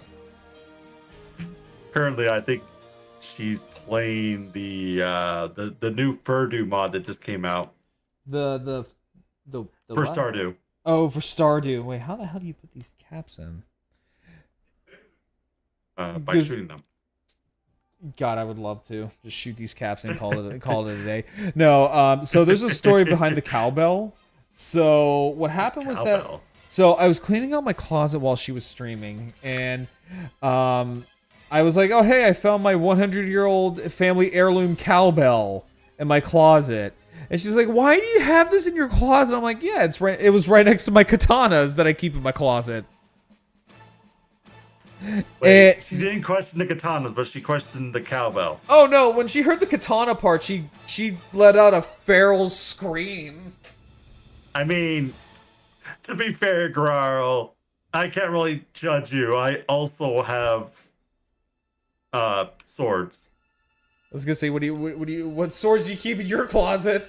I have a great sword, a few katanas. I have a couple anime swords because I thought they looked cool, but they're not really practical. Well, yeah, it was like you keep it for the rule of cool. Oh yeah. Well, actually, the great sword is a standard trained sword. Like I thought you were gonna say used for like. I thought you were actually used for what, like combat, medieval combat. Oh, that's actually pretty cool. No, I was gonna say like Dragon Slayer from Berserk. Oh no, I can't lug around a giant chunk of iron. Look, Dragon Slayer's fucking sick. I don't care who you are. That shit's sick as hell. Hey, I never said it was not sick. I just said I couldn't haul around a literal metric ton of iron. Which, fun fact, apparently that is actually a form of exercise, just to lug around a big giant sword like that. People actually have been doing it and have been posting videos online. I mean, it's easier to haul it on your back than it is to carry it. Yeah, And or there are like sheath people it on your side. Yeah, and a lot of people use it as like basic back training. Yeah. But Apparently, it's like an Indian type of like back muscle training. oh yeah, it's mostly from like back in those days where they had to haul things over long distances, and that was the fastest way you learn how to like build up the muscles to do it. Yeah, like this shit. I really want one. Like, I want a Dragon Slayer. Well, if you could dish out like enough money to buy a metric ton of iron, then go for it. No, I thought you were gonna say if you could buy a rare Zoid like this, you can afford a Dragon Slayer. Oh no, I don't know the market value for iron right now. I know that it's not that expensive, but it's not that cheap either. You know, funny enough is like I was actually listening to a lot of like history stuff about swords because I'm actually very curious about them. Apparently, great swords like Dragon Slayer do exist, but they were they're meant entirely for like intimidation. Oh yeah, there is a specific type of sword in Europe that people that would swing around. It was used for specifically just intimidation. But people can still wield them. Of it. Oh yeah, there was actually some practicality to some of the swords that they use. For example, the sword I'm thinking of, they used for more like an AoE fighting, like it was meant for crowds. It was basically a sword lance. That's what they kind of referred to. It was kind of like reference to it, but it's a specific type of great sword that was designed to like fend off armies in a specific location. Right. And then one of my favorite swords from history are the Ika Kalaka. The Ikalaka. They have you ever seen what they look like? Tell me where they originate from, and Africa. I probably know Africa. Yeah, I've seen them. They're like this weird curved blade. Yeah, a good example of an Ika Kalaka sword is Megatron from the Transformers Last Light movie. He actually uses an Ika Kalaka. Oh, you mean it's a sword that has the broad end of it that branches out like a pickaxe almost? Kind of, yeah. It's like a giant like war pick mixed with like a giant war pick. Yeah, those swords were really designed for like hooking enemies as soon as you swing at them, like to disorient them. That was the whole purpose of them. There you go. I just sent a picture of it. It's kind of like the concept of a war pick mixed with a like a machete an actual sword. I was gonna say like a machete. They weren't designed like for most swords, like for example, the great sword was designed for like reach and stabbing through metal. Like their main purpose was to essentially try to stab your enemy. That's why they were so sharply tipped. Right. Whereas that sword was designed for more of like, as soon as it swings down, it's supposed to hook into your enemies and bring them down with the weight of the sword. Or get them, get the little curve on the opponent's neck and just decapitate them. Oh yeah, very rarely that they did that, but mostly what that sword was designed for was just to hook them and bring them down. And one other thing I've been reading up on are like samurai and like just ancient Japanese weaponry. Mm-hmm. You would be surprised about what you learn and what is fiction when it comes to Japanese. Also, think of hydration. Oh yeah, like a lot of people don't realize that many of the Japanese swords were used as more of an ornamentational thing. Yeah. The only time they actually used a sword is if they were fighting another samurai or a shogun. Huh? Oh, yeah, I gotta do my bit here. That's so hot. Yeah. Who goes there? Zap! Whoa! With a wave of my finger and a flick of my dick, one zap from me will kill you quick. So get on your knees to suck and blow, but not right now. I've got to go. Fuck, I hate when he rhymes. The Djibouti Spider-Man dubs. I'm not gonna lie. I want you to write that out for me. I want to say that in the Mad Hatter voice. Hang on. Hang on, let me actually find the clip because it's a clip. Let me see if I can find it. I've kind of done it as Carl Weezer and Waspinator, and it's kind of funny. A Waspinator! With a wave of my finger and a flick of my dick, one zap from me will kill you quick, so get on your knees to suck and blow. But not right now, I've got to go! I'm not gonna lie, I love Waspinator when he first appeared in like the Transformer media in the Beast Wars. You know, they actually wanted to kill him off.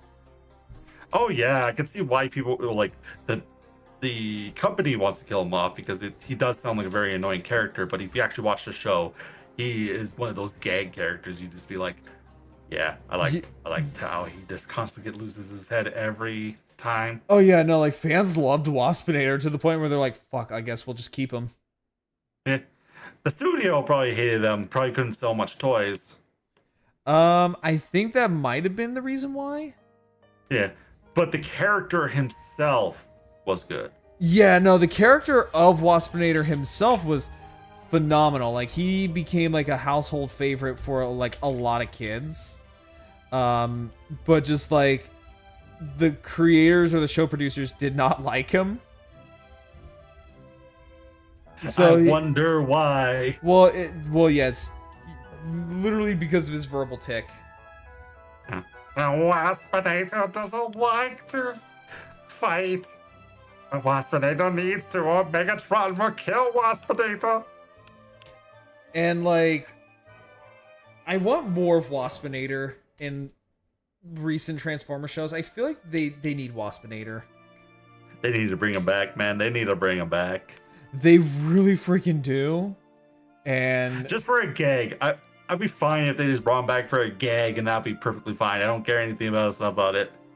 No, same here. Like, I would love it if Waspinator came back for just like a bit. But the thing is, like, if you bring him back, you need to bring Scott McNeil, the guy who voiced him.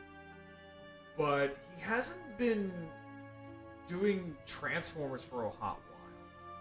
I mean, a lot of the old Transformer voices have been kind of coming out of a pocket lately. Like they've been coming away from the company because a lot of them are really old.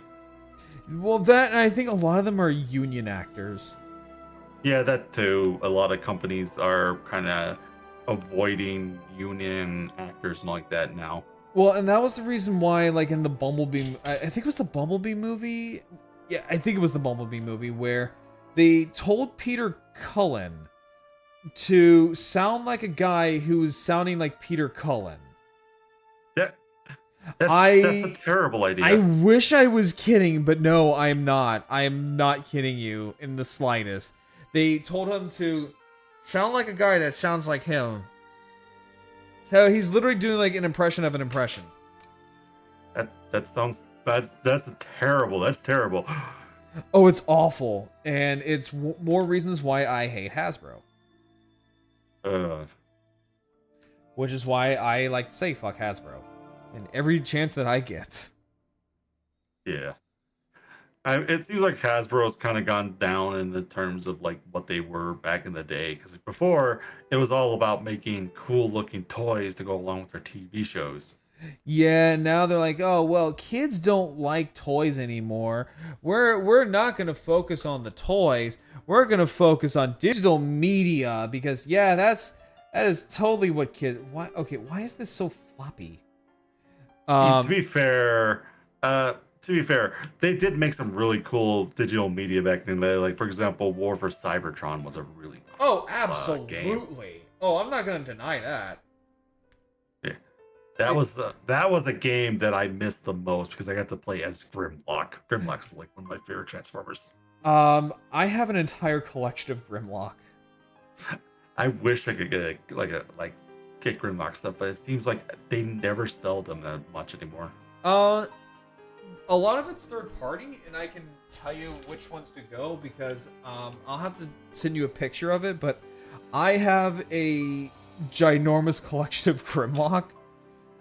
Oh wait, I'm stupid. I was like, why is this blade not fitting in properly. Why is it spinning? Because I forgot a polycap because I'm dumb.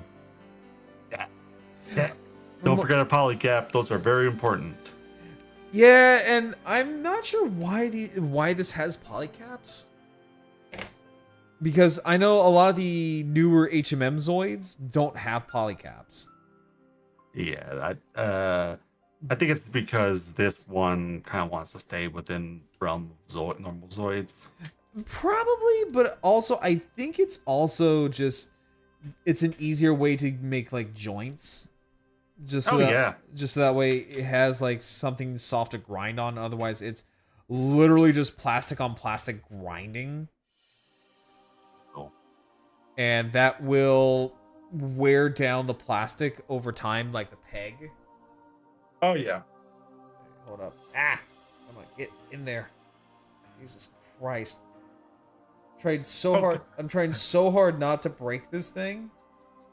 I need to ask, because this has been kind of like on my mind since I've been watching your stream. Are you in a Gundam? Or like, not the Gundam, the enemies of the Gundam? No, I'm not in a Xeon outfit. Okay. No. I was wondering what you were. No, this is actually the Imperial Army uniform from Zoids. Seriously? Yeah. Oh yeah, I forgot. I don't see them that often. To be honest, I mostly remember most of the Zoids. I don't remember like the other things. There we go. I have my little hat on. You have your little hat on. I know you're like the outfit you're wearing is from the Imperial. So. Yeah, it is the Gylos Empire outfit from Zoids. We need to get you an actual Zoid based on your like dino form. Oh my god, I would love that. Because there is so funny enough is that there is a VTuber Zoid collab kit. Really? Yeah, I have it on my desk. Oh, cool.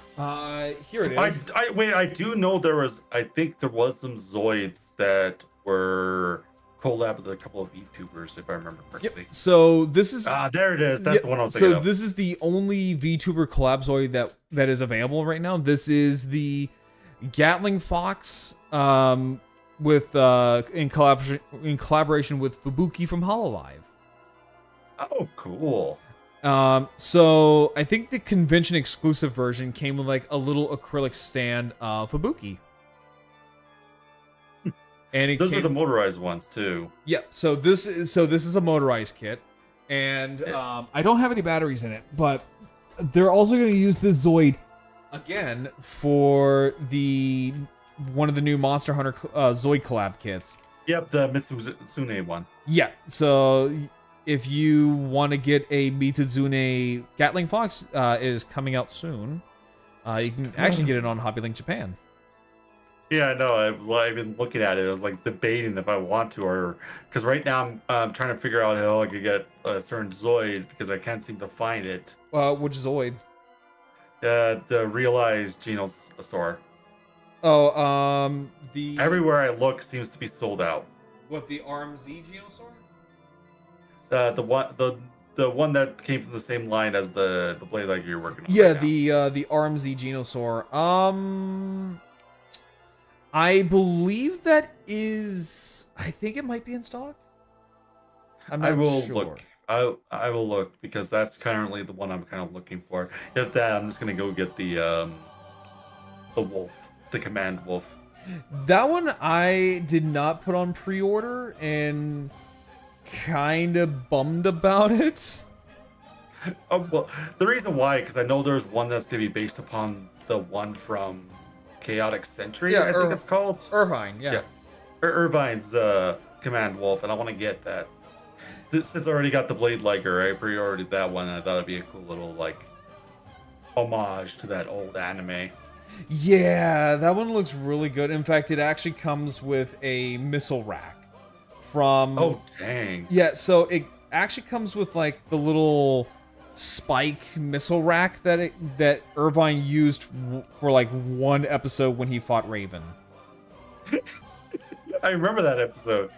Yeah, it was the episode where Raven just kind of gets impaled and his saber tiger just rips off its own fucking leg. It just strolls away. Because I kind of remember before Raven switched to the Genosaur, he had a saber. Yeah, he used a Saber Fang. Yeah. If I go on HLJ real quick. And I think Shadow didn't like it that much. I don't think so. I have to watch the anime again. Me too. I don't remember too much because I remember that like the main reason why they switched over to the Genosaur is because Shadow liked that one more than the Saber. That and also the Saber Tiger got destroyed. Oh yeah, got just devastated. Let me see here. On HLJ. I still find it weird that Shadow didn't technically evolve the Saber Cat, but well, I mean, like it's kind of hard when your Zoid is like molten slag. True. Like it's a little hard for you to resurrect a Zoid that is now like molten like metal. Because, I mean, you could just call it the Bolted Saber. I love that name, I'm not gonna lie. So it's out of stock on Big Bad Toy Store. And that's what I was looking at. And then Hyperlink Japan doesn't have it right now either. No. Hang on, let me try Ami. So it's usually like my other like little backup. So you can get the AZ Genosaur, which is a motorized anniversary Genosaur kit. See, I'm trying to avoid going for the motorized stuff because I could at least with the like the HM stuff and the real life stuff, I could compose them a little bit. Yeah. And that's kind of like. Yeah, it's also sold out on. Hang on, let me try. People just love Genosaur. Well, yeah, it's a really cool friggin' Zoid. Let me see here. Let me try. Let me just Google. I'm actually half tempted to buy the Berserk Fury with the organoid, like with the wild Zoid form it has. I'm thinking about doing it again because I had to cancel my pre-order, but I'm also like, oh, I kind of wanna.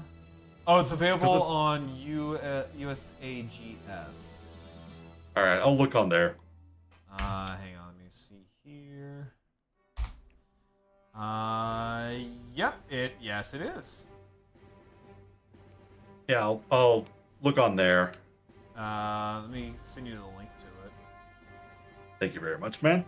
Yeah, there you Much go. appreciated. I feel like you're talking to me more than working on the model kit.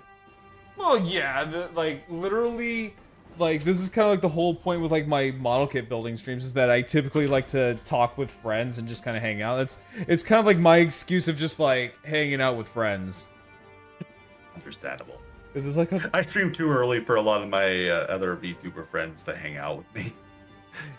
Yeah, and I'm always like, hey, my streaming office is open for friends who want to stop by.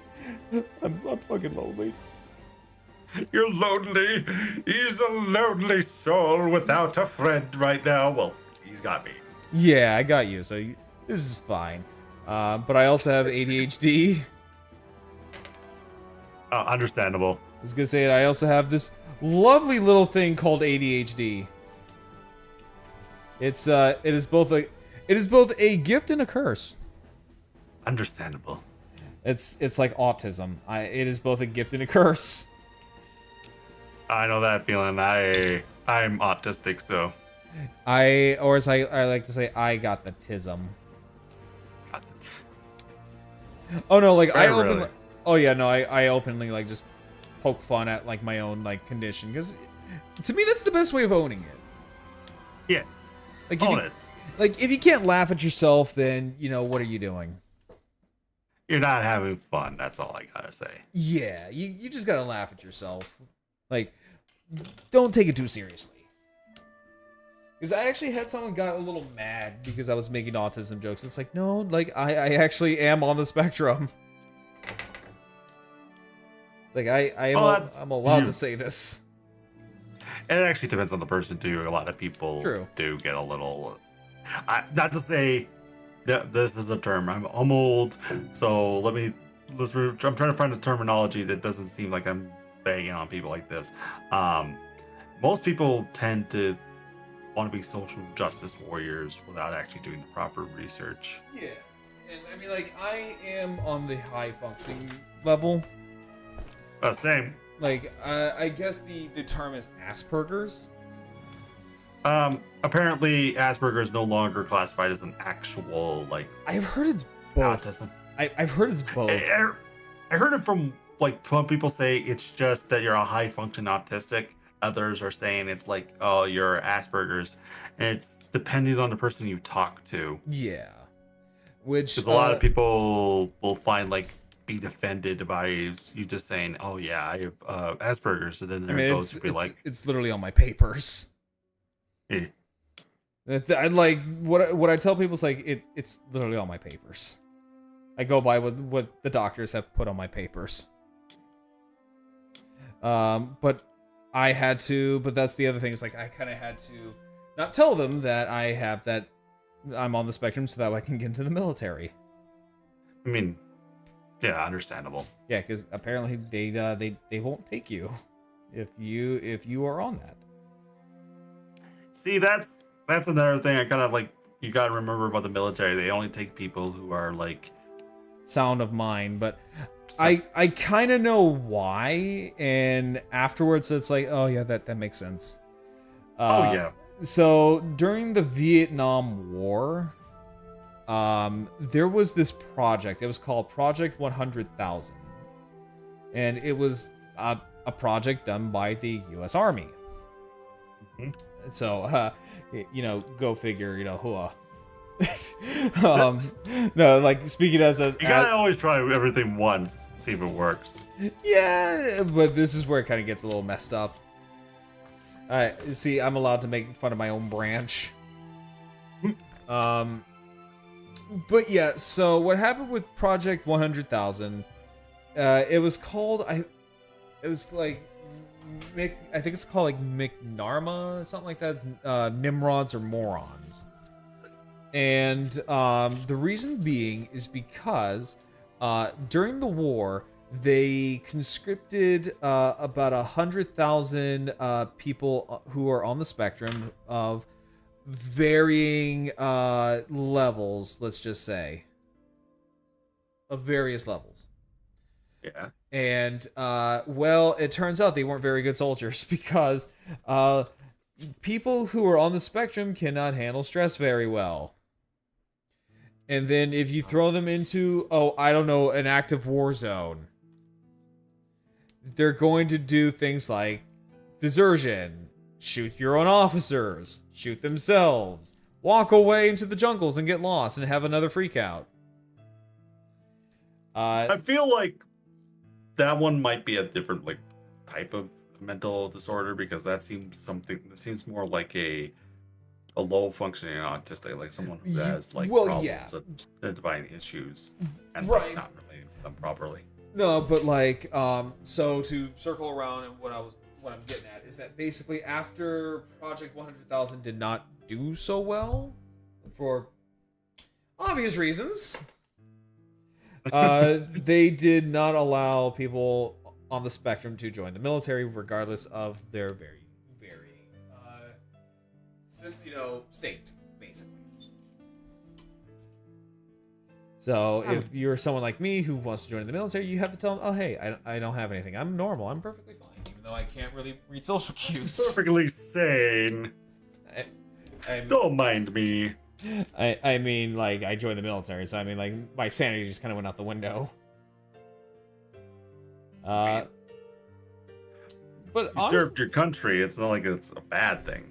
No, not at all. And like, and something I always tell people, because it's like I always complain about my job in the military, but it's like, and I'm not saying this as like an active recruiter, like, oh yes, go vote, like, go and join the army, go and join the Marines or whatever. But it's like, look, if you want to serve your country, go ahead. I'm going to be completely honest with you, man. I'm going to take one of my treaties into account and never fight another war. That's fair.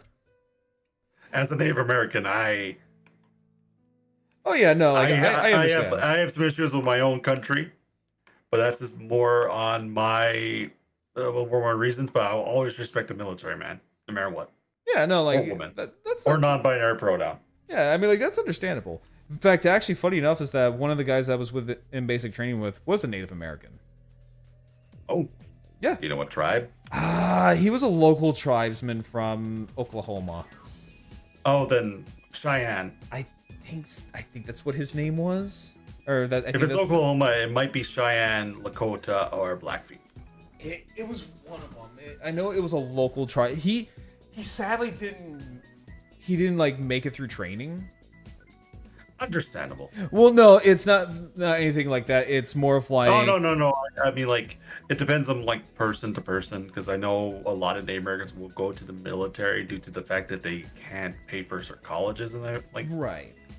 No, So- he got discharged just due to medical reasons. there's also that. Well, because he got into military service on a waiver. Because he was old. Like, we're talking like, I think he was like 45. Okay, then yeah, then at that point he might have like certain medical problems. Yeah, because like Native Americans are known to get like prone to get like medical issues. Yeah, It's not- he was a great guy. Like, I'm not gonna sit there and deny it. Like, man was a good guy. But I think it was like the pins in his hips just gave out on a ruck march. No, yeah, that is something you gotta really watch out because a little tidbit. I was studying biomechanics back in college, and if you don't have a proper like system in your body for strain, it's going to cause a lot of pain, especially on your bones. It will. Although I will say he kind of gave us like some pretty funny moments throughout our training. We were all joking around about like doing face painting because that was something that we had to do was camouflage. And he's just like, "Hey, who wants to help me do face paint?" Everyone's like, "Ooh." No, like he was a good sport. He was great. Yeah. I remember the platoon name that we had. We were called the Savages, and when that happened, everyone's like, "Uh-oh." And I will say this, completely unintentional. Genuinely completely unintentional. Okay, I would like to continue your story, but I actually gotta go put my dog away before it gets too dark. Yeah. I'll be right back. Oh, that was funny. That is funny. Yeah, no, like it's pretty funny. It's a pretty funny story. But yeah, no, chat. When I was in basic combat training, when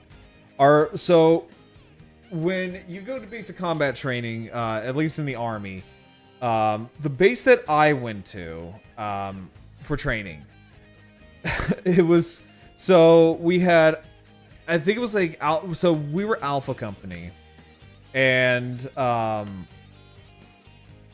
no, I'm sorry. No, we were.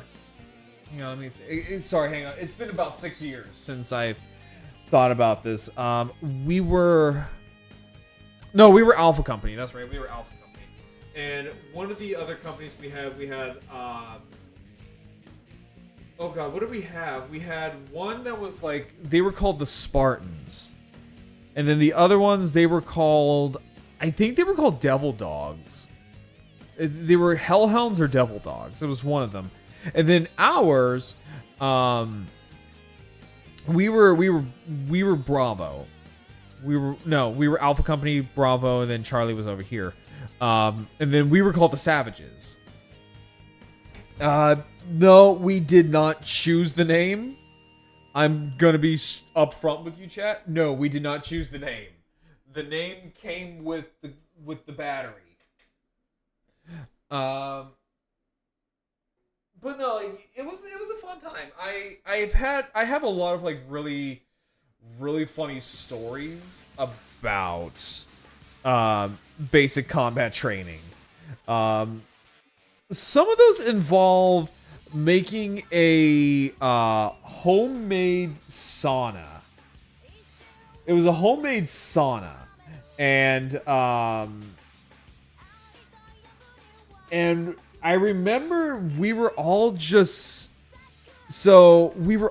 like singing Disney songs and again, it's a bunch of naked guys. I want to like put this into consideration. Like you're talking about like a bunch of rowdy naked men in a homemade sauna just singing horribly off key Disney songs. So we were singing things like A Whole New World. We were singing Part of Your World. We were singing just about any form of Disney song we could think of while we were all butt naked in our little homemade sauna. It was absolutely amazing, but it was also absolutely cursed. And it was a absolutely fantastic experience. Like, genuinely a fantastic experience. Highly recommended. But no, like, basic combat training, you get a lot of funny ass stories like that. I remember there was one where some guy wanted to play hacky sack with a dummy grenade. Now, in combat training, you do have like dummy grenades, which are actual grenades, but the difference between a dummy grenade and an actual grenade is that a dummy grenade has the body of a grenade, but it's hollowed out. So it's completely, utterly hollowed out. And all that's left is like this, I guess you could say it's like a shotgun shell, where all it does is make a loud bang. And one of the guys decided that he wanted to... So we got bored out in the field. And guys do what guys do best, is that they just make up dumb shit, right? They just make up dumb shit to keep themselves entertained.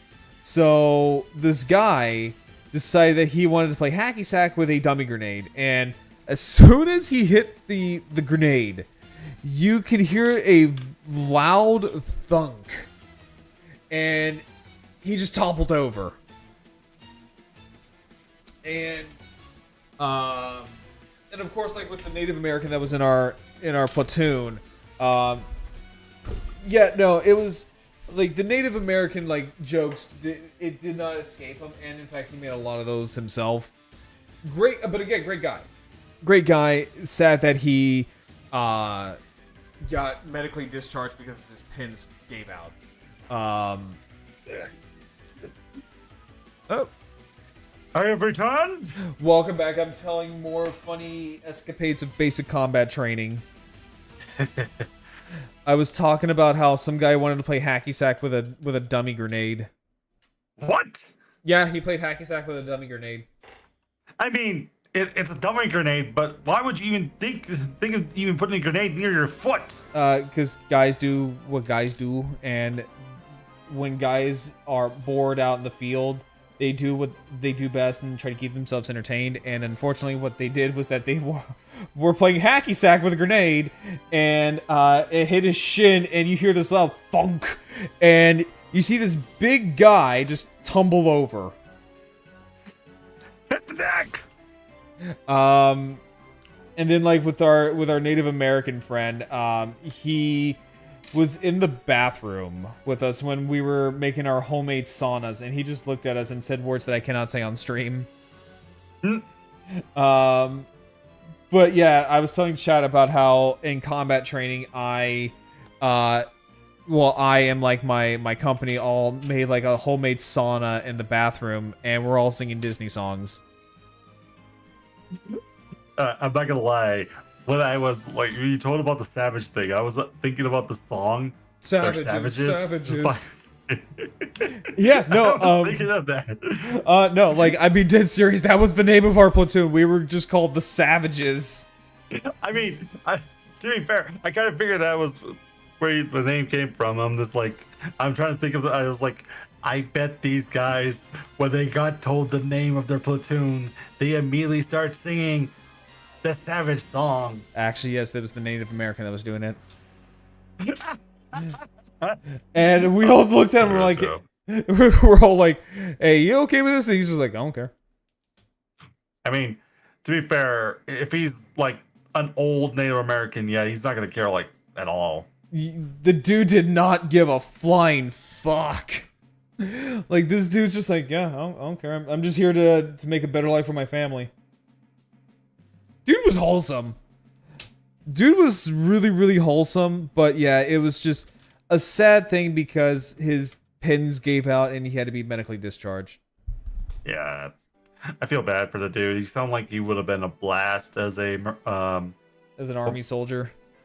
Were you just the grunts? You like the just standard military? Yeah, so when you go into combat training, it doesn't matter what your occupation is. You're a boot. You're a grunt. Everyone's a grunt. All the guys get shaven heads. All the women can have an optional shaved head, but mostly they just keep things in a bun. No, like seriously, no, I'm cowards. I'm dead serious. Like in basic combat training, women have the option of being shaved, having a shaved head. Now there are exceptions. There are exceptions to the rule. One of those is like if it's against your religion, then yeah, you have to shave your head. There are people who are Norse pagan. I have met people in basic training who have become Norse pagan for the sole purpose of not cutting their hair or shaving their beards. Okay, I would shave my beard, but not my hair. Mostly because of cultural belief. Yeah. So that's what a lot of people did, or some people did. Another like one of those religions is I think it's called Sikh, like Sikhism, something like that. Yeah, Sikhism is like it's a branch of Muslimism where they basically wear a turban and they grow their hair out and they wrap that hair in that turban. Yeah, that is one of those that get to keep their hair and I think their beard. Muslim is one of them, I believe.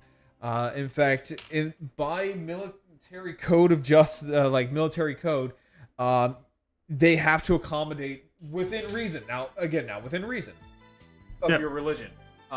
You can even sit there and say you're a Pastafarian, and they would have to accommodate to that. By law, they have to. But again, within reason. You can't just sit there and say I'm a Pastafarian and just for the sole excuse of just wearing a pasta strainer on your head. Like it again, understandable. It's all in reason, but then again, like a lot of the times, people would say that they're Christian just so that way they can go to church, so that way they can get away from the drill sergeants. Oh, boo! No, really, Boo. like no, I'm dead serious. That was one of the reasons, is because in church the drill sergeants can't fuck with you. Yeah, I'm just gonna say this. A boo! A boo! And a lot of trainees knew this, and they took advantage of this. That's why. Yeah, no, like boo. Yeah, no, like that's awful. But like, look, sometimes you just gotta play the system. To be fair, if they were Christian, they wouldn't be, fighting the military. What, Christian and fighting in the military? Oh no, like trust me, you wouldn't believe how many soldiers I have met who are Christian. No. The whole idea of like the actual Christian belief is that you do not harm thy neighbor, so they are going against their own religion. Oh yeah, no, like there's I mean, like shit, I've met a soldier who was, I think he was Buddhist. Oh my, a Buddhist? A Buddhist? Yeah. Then that guy shouldn't even be serving at all. Now, the other thing is, like, you can become what is known as a chaplain. Oh, I mean, there are certain branches in the military, if I know better, that actually don't harm people either. Yeah, it's the chaplains. But there's a whole lot of, like, legal jargon rigmarole that I personally can't go over just because I know not what they are. Understandable. That is not my MOS. I do know, I don't know if this is actually true, because it could just be a movie thing. I do know of a soldier who served during World War II who would refuse to carry a firearm, mostly because his purpose was he wanted to protect people and heal them, not kill them. Yeah, that was not a Hollywood thing. He is a real person. Okay, I kind of figured that. I was just trying to like make sure I'm not gonna say something and be like, "Oh yeah, that was totally fabricated," and I'll be like, "Oh shit, now I feel like I'm a fool." No, but now like he's a yeah. real guy. I forgot what his name was, but he is known. He's in the army. He is known, or in the military, he is known as what we call a conscientious objector. Oh yeah, that's what I remember the terminology was used for. It just means it's someone who will refuse to actually harm another person. It's okay, so that's actually the misconception. So conscientious objector isn't someone who outright refuses to do harm to another person. It is someone who outright refuses to do their job. Oh, okay. Yeah. Like he was a medic, so Yeah, so like as a medic, no, like he is a conscientious objector about killing. okay. But so in yeah, the military, you can be a conscientious objector over anything. okay then. Yeah, so that is actually how things work in the military. Is that you can be a conscientious objector for literally any and every thing. To be honest, like I figured that because like I can sit there and like walk up, and be like, I refuse to do my duty. Therefore, 'Cause I I will do- be labeled as that. I do know that what's their name? Army Corps engineers do not pick up arms either. Depends, because I don't want to dox myself because of my MOS, but True. Don't- kinda. If it's on borderline, don't worry too much about it. I think the guy was a Quaker. I have no idea. Paleo. That one I'm not entirely sure. It's fine. So I kind of fall under engineer.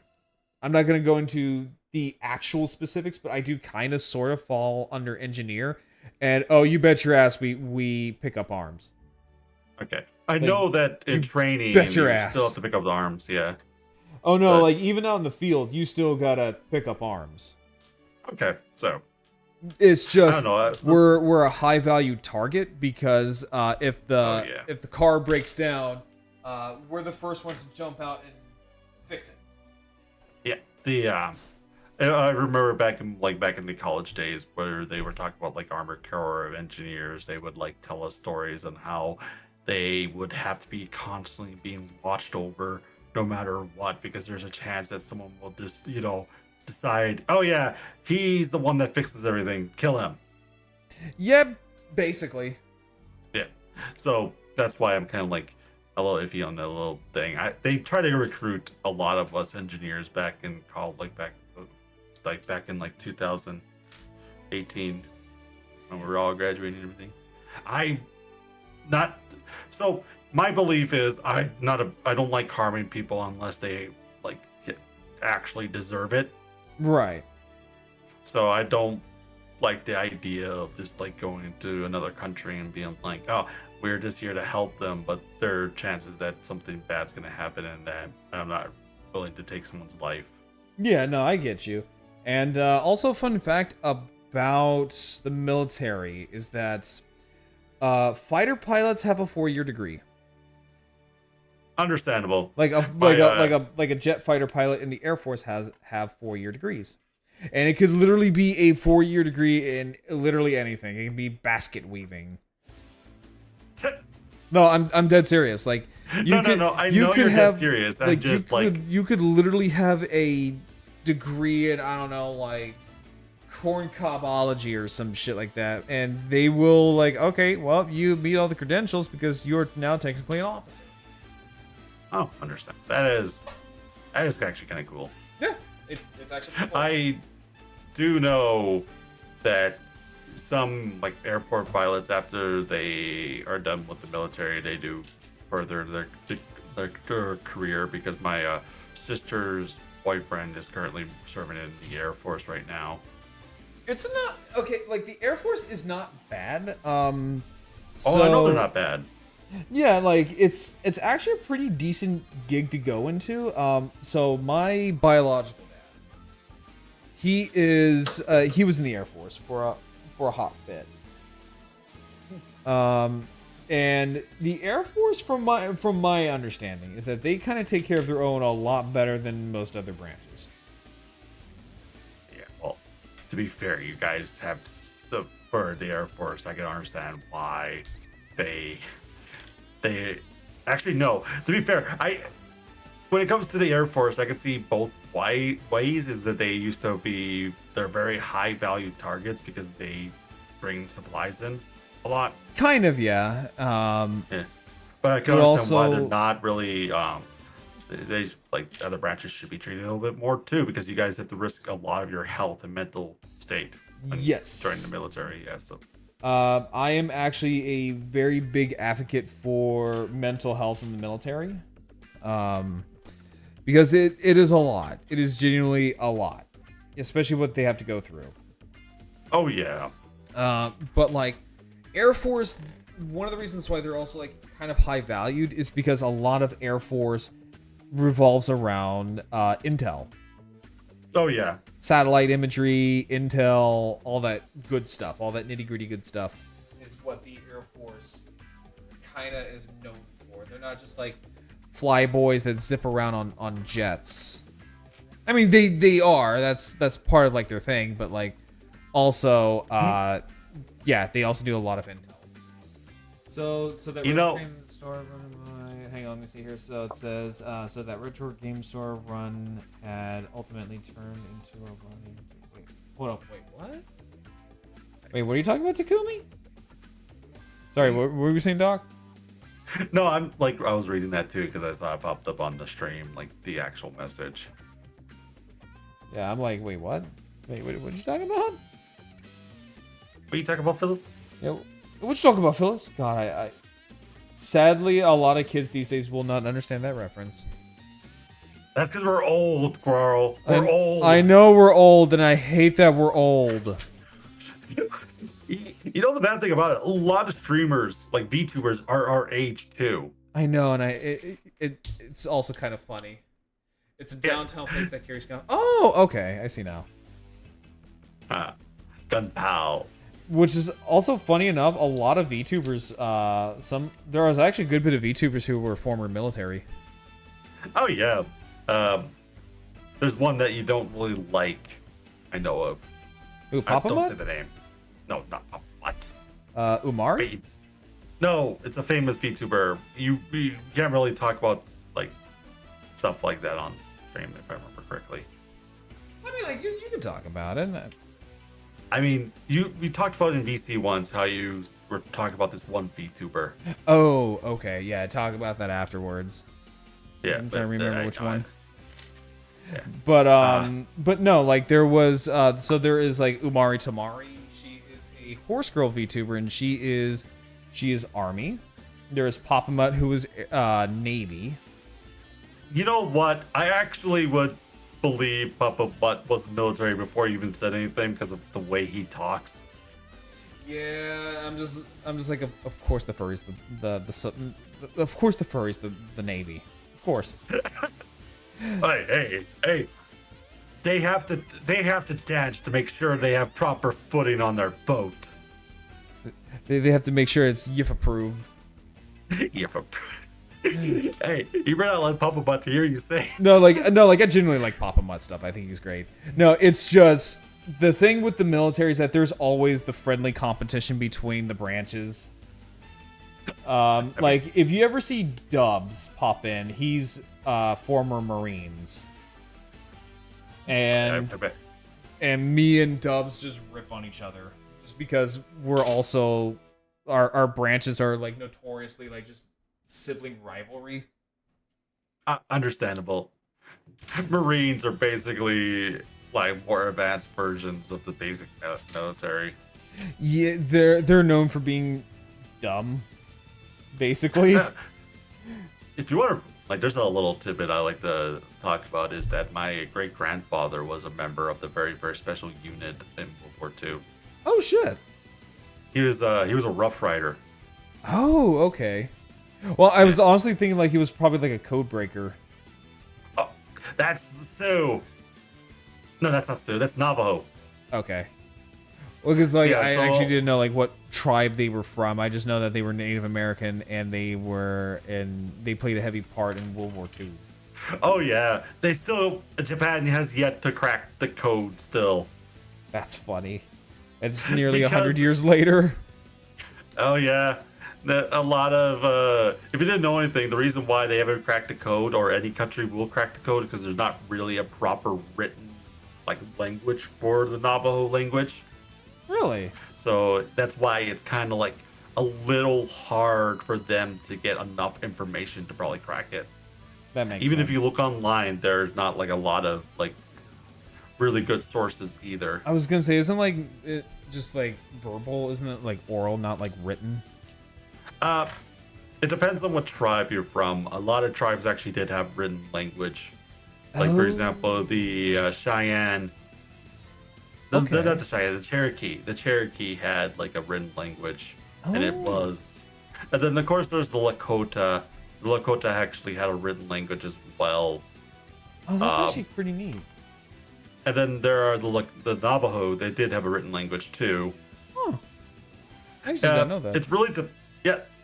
A lot of people didn't really know about like a lot of the Native American like languages and cultures because they just assumed we were an uncivilized people for the longest time. And that really sucks. Like that genuinely Yeah. like really sucks. Granted though, that has changed in recent years. Like people actually have been doing a lot more research onto Native American history, and they realize that Native Americans were probably the most advanced during those times. The funny for thing is, people. like, I was actually listening to a thing about a Native American soldier during World War One. Oh, are you referring to the one who became a war chief? Yeah, I can't say his name. What is it like? Picamagambo or something like that? Pickamoni. Yeah, him. I cannot pronounce his name. Okay. This is a funny ass story. This is so cool. So, this is the last guy who ever actually became a war chief. If you don't know what a war chief is, it is essentially a Native American who has earned the right to be associated as someone who can lead an entire group of Native Americans to war. That's So- cool as shit. So, in order to become one, it is one of the most funniest ways to actually become a war chief. You must steal enemy horses. Well, in World War And One, not they just didn't really one. use horses. No, they did. Like the Germans did use horses in World War One, Huh. and that's how he got it. So he stole all their So- horses. He did. He snuck into the God. camp and just stole all their horses. That's funny. And it was funny as hell because the people who written about it said, "Oh, there's this crazy Indian going out in the middle of the night to a German camp, and then this like started screaming, saying, 'I got their horses! I got their horses!' And then just a whole stampede of horses followed Just behind him. imagine just a bunch of not Native Americans, but just a bunch of Germans just sitting there, like in the trenches, going like, "Hey Hans, yeah, did you tie down the horses last night? Yeah, I did. Why? Oh, just wondering because they're not here anymore." It was funny too because the next day the soldiers used the horses to kill some of the soldiers. Okay, that's kind of funny. It's like, "Hey Hans, isn't that your horse right there?" It's like, "Oh, mein Gott, I think it is." Oh my God, Why is there- he's stomping all Why over is there a France. crazed red man on one of them? Why is there a red man on the horse? I didn't even Why know is he people could swinging come in that color. tomahawk?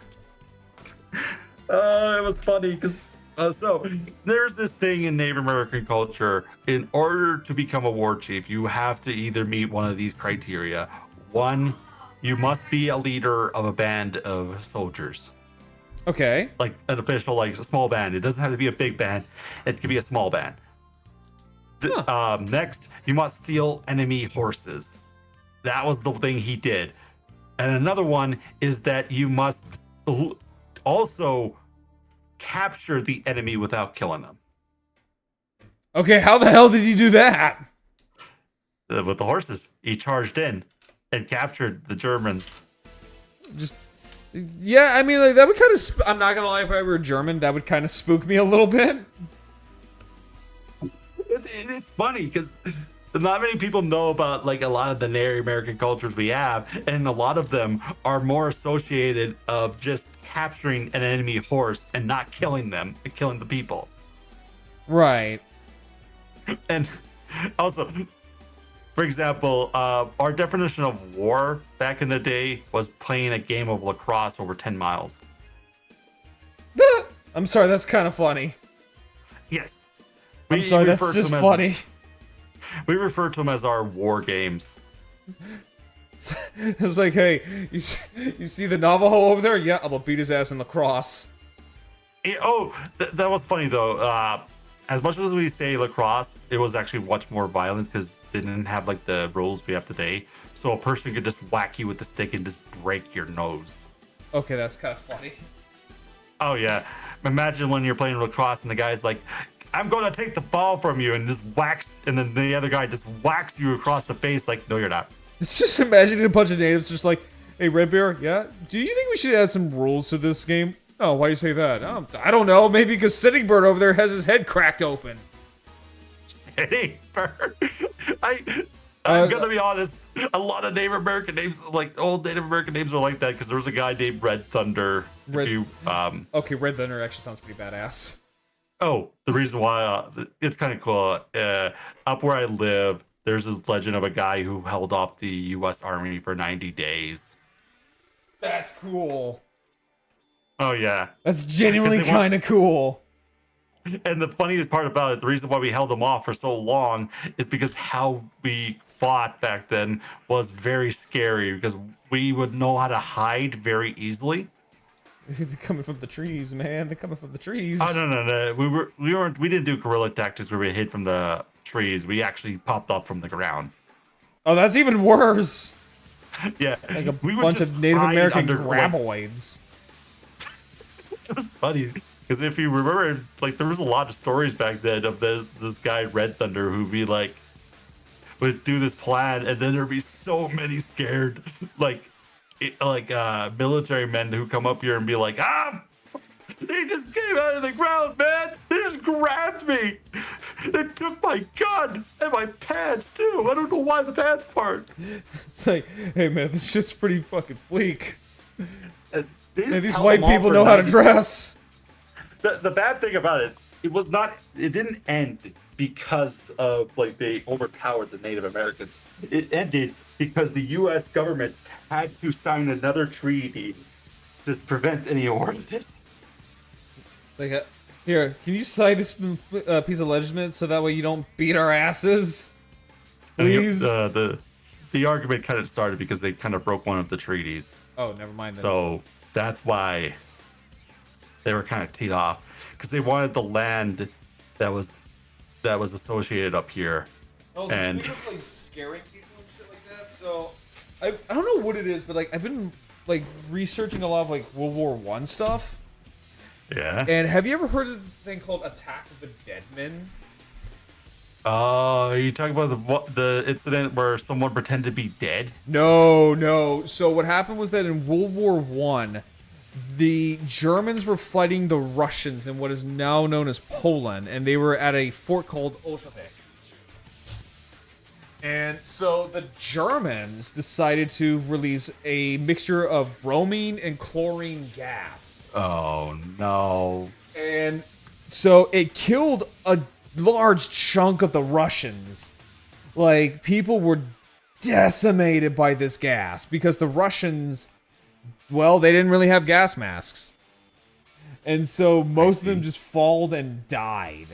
Now, when the Germans marched in, thought that they were, like, the Germans were confident in the gas. It's funny. The Germans are confident in their gas abilities. This is horrible foreshadowing several years later. I mean, they must have perfected it. Yeah, they took a bunch of Russians, but yeah, they perfected the gas. But no, so what happened was that when the battalions of the Germans went into Auschwitz, and I want to remind you, this is like 12 or 14 battalions large. Yeah. They saw a bunch of dead bodies, but what they saw scared the shit out of them because some of the bodies started to get up and started shambling. And it was a bunch of Russians that survived the initial wave of gas. Oh, that must have scared the pants off of them. And what it was is that these were Russians that had like cloth over their faces, and their cloth was stained from all the blood they were hacking up, and literally parts of their lungs just stuck to their masks. Oh. And it literally looked like a bunch of corpses came back to life. And I think there was only like 100 Russians. But Oh my lord. it scared the ever-loving shit out of the Germans because it's like, yeah, this looks like fucking zombie shit.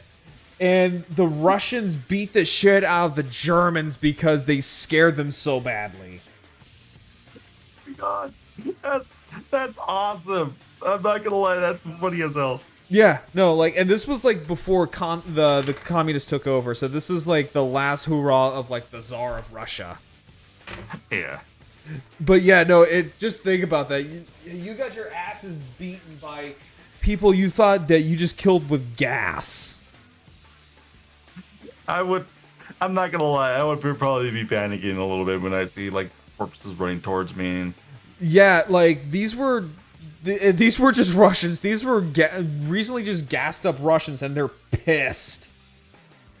So Reasonable. yeah, so it's like, oh my god. Oh my god. Like the Germans were so terrified that some of them actually ran into their own barbed wire. Oh god. And the Russians took advantage of this and mowed them down with like machine gun. To be fair, I believe the Canadian would probably do this too. I mean, like, fuck, man, like, that's gotta be horrifying to look at. I still find it funny that majority of the Geneva Conventions were due to the fact of what the Germans. Canadians did. The Canadians did. The Canadians? Yeah. Like, okay, so one of the funniest things I learned about one of the Geneva Convention, like, Geneva laws- Convention, more like Geneva Suggestion. Oh yeah, you know how fucked up the Canadians were back in World War II? Oh no. So one of the funniest things, was actually the most depressing things and scariest things that they would have ever done, is that they starved out Germans. Like they took control, like stopped the like supply of food and everything. Oh, that's kind of fucked. And what they did was they booby trapped a bunch of their food, left it outside of their barracks, like their area. And when the Germans went after it, ate them, like try to eat it, they just blew them up. Oh, that's fucked up. Yeah, and that's actually one of the Geneva Convention's laws, is that you're not allowed to booby trap supplies. Well, yeah, because they had to tell Canada, like, hey, man, you want to, like, tone down the fucked upness over here? Oh, yeah. Look up anything about Canada during World War II, and it is probably in the Geneva Conventions. Also, you want to know what's funny about... Okay, so this is also going to circle around back to Zoids, because this is actually kind of funny. So, okay, no, like, hear me out. We're way off topic right now. No, This is actually going to circle around about Zoids, because this also involves World War II. No, I mean, this is way off topic, because we should be talking about Zoids, because I'm genuinely having fun. Like, I don't care. I'm genuinely having fun. So That's good. So in the 1940s, there was this thing called Project X-Ray, made by the U.S. Army. It was known as the Bat Bomb. The Bat Bomb. The Bat Bomb. Sounds like something Batman would make. It actually does. So what it is that the U.S. Army decided that they were going to take a bunch of bats and attach tiny canisters of napalm to these bats. Oh no. And let the bats fly into Japanese cities and then roost in a building. And then when the bats fly out at night, they would detonate the bombs, basically turning these little bats into flying inferno, like giant, like flying, like incendiary grenades. Oh no, poor bats. Well, what happened was that, yes, this was effective because they did a couple of dry runs. And what happened was that when they put the live bombs on the bats, they didn't get to Japan. What happened was that the bats escaped, panicked, and blew up the actual army base. Okay, that's kind of funny. And the Marines looked at this and going like, let's use that. And the Army's like, no, don't do it. And they're like, we're gonna do it. Because, of course, the Marines would. And guess what? It backfired on the Marines. And they're like, okay, yeah, maybe we shouldn't be doing this. The Army's the Army's just sitting there going like, we told you so. I mean, anything that deals with like using animals as weapons, it's not going to end well. No, and you're probably asking, how does this involve Zoids? Well, I'm assuming you're referring to the bat Zoids that. Yes, because in Zoids there is a Zoid called the Zabat. And I know which one you're referring to. Yeah, and the Zabat has a little. Oh shit! I actually broke the foot. No. Yep, that is broken. I accidentally broke the foot. Oh, how you gonna fix it? Oh, that's not good. Well, we're gonna have to glue it. But yeah, so what happened was that there's this thing called the Zabat, and it's a bat type Zoid where it has a bomb on its chest that it can drop and it can blow up other Zoids. Yeah, I remember there was a kind of like Project X-Ray. Because I remember there was an episode where I think it was a king whale. Yeah, Whale King. Had a bunch of yeah, and they could just drop from the Whale King. Yeah, I remember that episode. It was like, shit. Why are you turning these Zoids into like bat drummer? Yeah, and it's basically just like a deep cut of World War II. I mean, to be fair, many of the aesthetics of Zoids are kind of has that. Well, they do, because Zoids loves to just finger fuck German language and designs. All right, I will be right back. Okay. I completely forgot I made some coffee. Yeah. So I shall return. No, you're I'm good. so sorry, girl. I'll No, go you're home good. to You're steak way. good.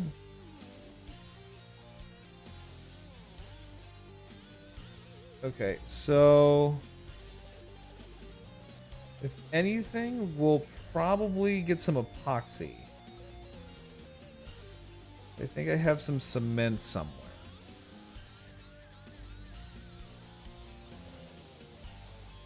And that is on. That's why it was on tight.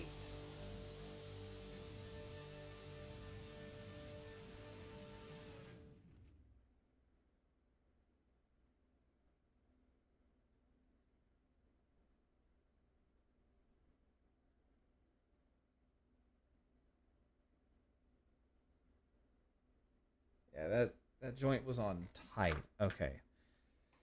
So if that doesn't work, I think I have some cement somewhere.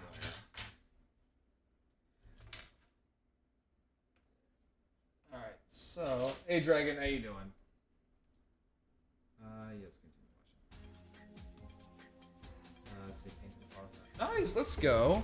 Yeah. So I accidentally broke the foot peg for the blade liger. So what we're gonna do is that we're gonna try to doctor it a little bit. So we're gonna let the glue dry on this little piece right here, and if this does not work, then we will bust out the cement. So good old cement. And so the problems with this kit that I have is that the the pegs for the feet are really, really tight. Like, they are very, very tight.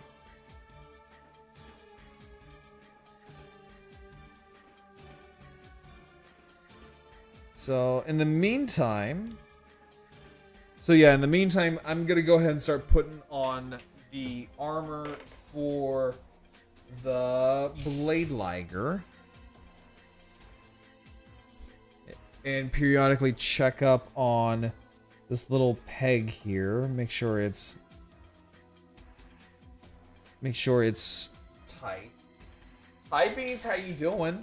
We're talking about World War II stuff because me and my friend here are history nerds.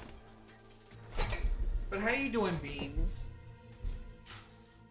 Guys, if you guys have not followed my good friend here, Can of Beans, you really need to, because she is about to debut her new model soon, and it looks fan-fucking-tastic.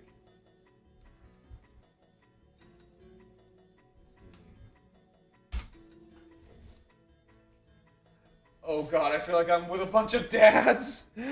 Well, look, Beans. I don't know if you have noticed this, but like I'm kind of old.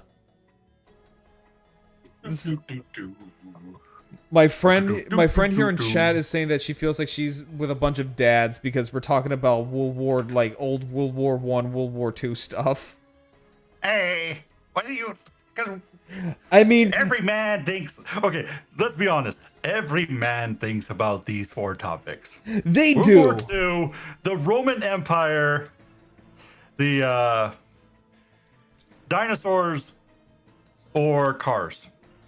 Honestly, you're not wrong. Like, you're not wrong about that. I know you told me last night we hang out. Yes, I know. Yes, I'm old. I'm old, and recently, and like, especially when a man gets in, my BF is sad he doesn't. Wait, your boyfriend doesn't talk about old World War stuff? Oh, he does? He doesn't? Oh, well, tell your boyfriend he needs to be cultured. Tell your boyfriend he needs to be cultured, because, yeah. Beans. Like, I'm not gonna lie. Every guy has a hyperfixation about at least those 4. Even if it doesn't have to be about a sports car, he might be talking about his truck. If it's not about World War II, it's about talking about the weaponry of World War II. It's not talking about the empire, the Roman Empire. It's about like, oh, you like space? okay. Oh, he's the rare 5th type then. Yeah, he's the space nerd. I like space. You know, I actually don't know a whole lot about space. You don't? I actually don't. I know. Man, I'm gonna. I If you know. let me, I will just talk your ear off, dude. Oh, please do. No, like, I know more things about that are like several thousands of feet under the fucking dirt more than I know about space. I know. I was a science guy, so I know a lot about space, dinosaurs, thermodynamics. Well, that's because I'm an engineer, but yeah. To answer that, we need biomechanisms. It's like, to answer that, we need to talk about parallel universes. Oh, parallel universes. That's more into science fiction. No, it was just something I heard from like a little video called "There's something about Mario, like Yoshi's Island." Oh yeah. Oh yeah, I remember that now. I know about Uranus. Everybody knows about Uranus. It's nice. Not my Uranus. It stinks a little. I mean, like, yeah, sometimes you need a little bit of Febreze about that one.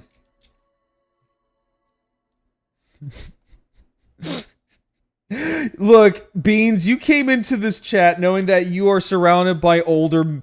Okay, that sounds really wrong. That does sound... Don't complete that sentence, man. It's like, abort! Abort! You came in here knowing that there's an older guy here, and I have older guy fixations because I am also in my 30s.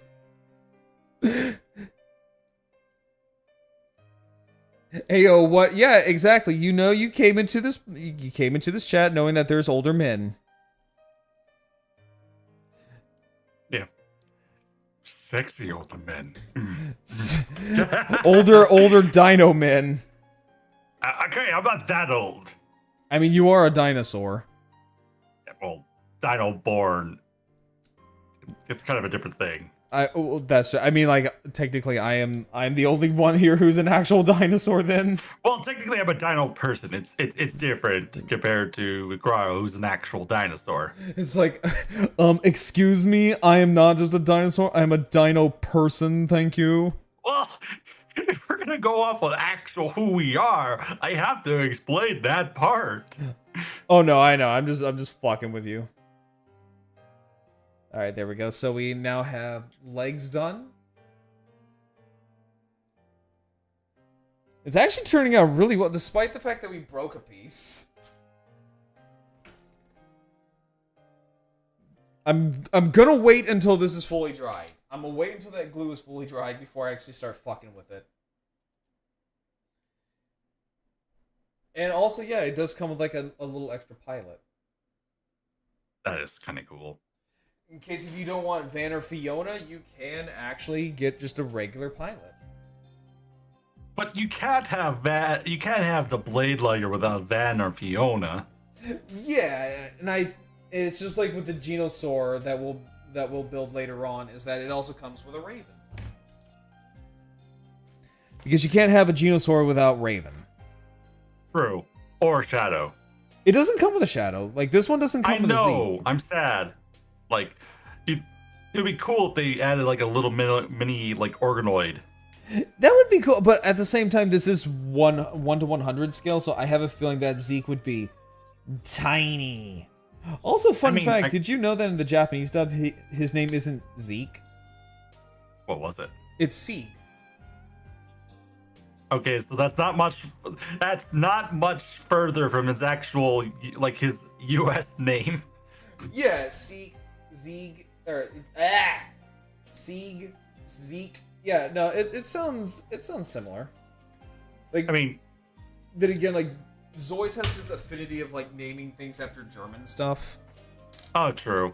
Like, I know, like for example, I think I can't remember. Lightning Sykes is a reference to a German thing, isn't it? I think so. I know there is the Berserk Fiora, obviously. That one had its name changed. Yeah, that one obviously had a name change for obvious reasons. Why though? A Führer is just a reference to a person in charge in Germany. That's it. Yeah, but the funny mustache man, I'll kind of ruin it for everybody. I mean, they kept the name in Full Metal Alchemist. I don't know why they couldn't keep the name for the Berserk Fury.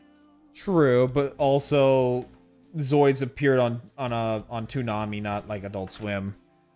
Oh no, Full Metal Alchemist also appeared on Toonami.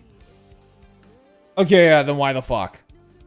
Yeah, I was like, I think it's weird because a lot of the terminology, because you also, if you watched Full Metal Alchemist, it has a lot of German inspirations too. Yeah, like it literally takes place in, I think, like a fictional Germany. I think. There we go. There we go. All right, so we now have 2 legs finished, or 3 legs finished. But yeah, there's other Zoids that have like German names. There is God Kaiser. There is Konigwolf. Konigwolf. It literally just means King Wolf. Like it that's literally what it, so like in Germany.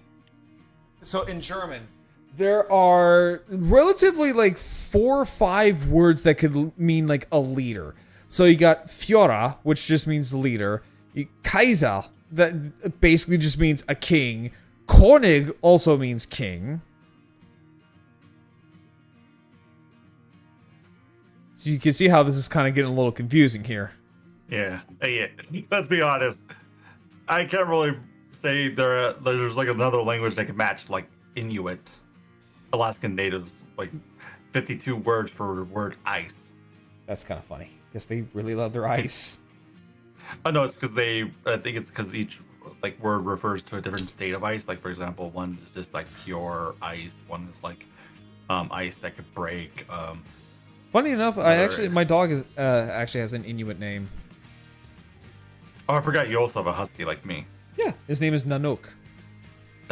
Nanook, named after which means I think Polar bear. No, polar bear. That Yeah. was Nanook. Oh, Also, apparently, it's also the name of the husky from the Lost Boys. oh. Which I'm gonna be real. I've never watched the Lost Boys like ever. My What- sister was religiously wanted to watch that a lot, so Well, it has vampires, and vampires are sexy. I hate vampires. I do too. They're so okay. I say I hate vampires, but I remembered there's one vampire movie I love the most, which is the Last Voyage of the Desmodus. I thought you were gonna. Dimitri I of the Dimitri. honestly thought you were gonna say Twilight for a half a second. I was about to slap you. No, I hate Twilight with a burning passion. It is one of the worst vampire werewolf flicks ever.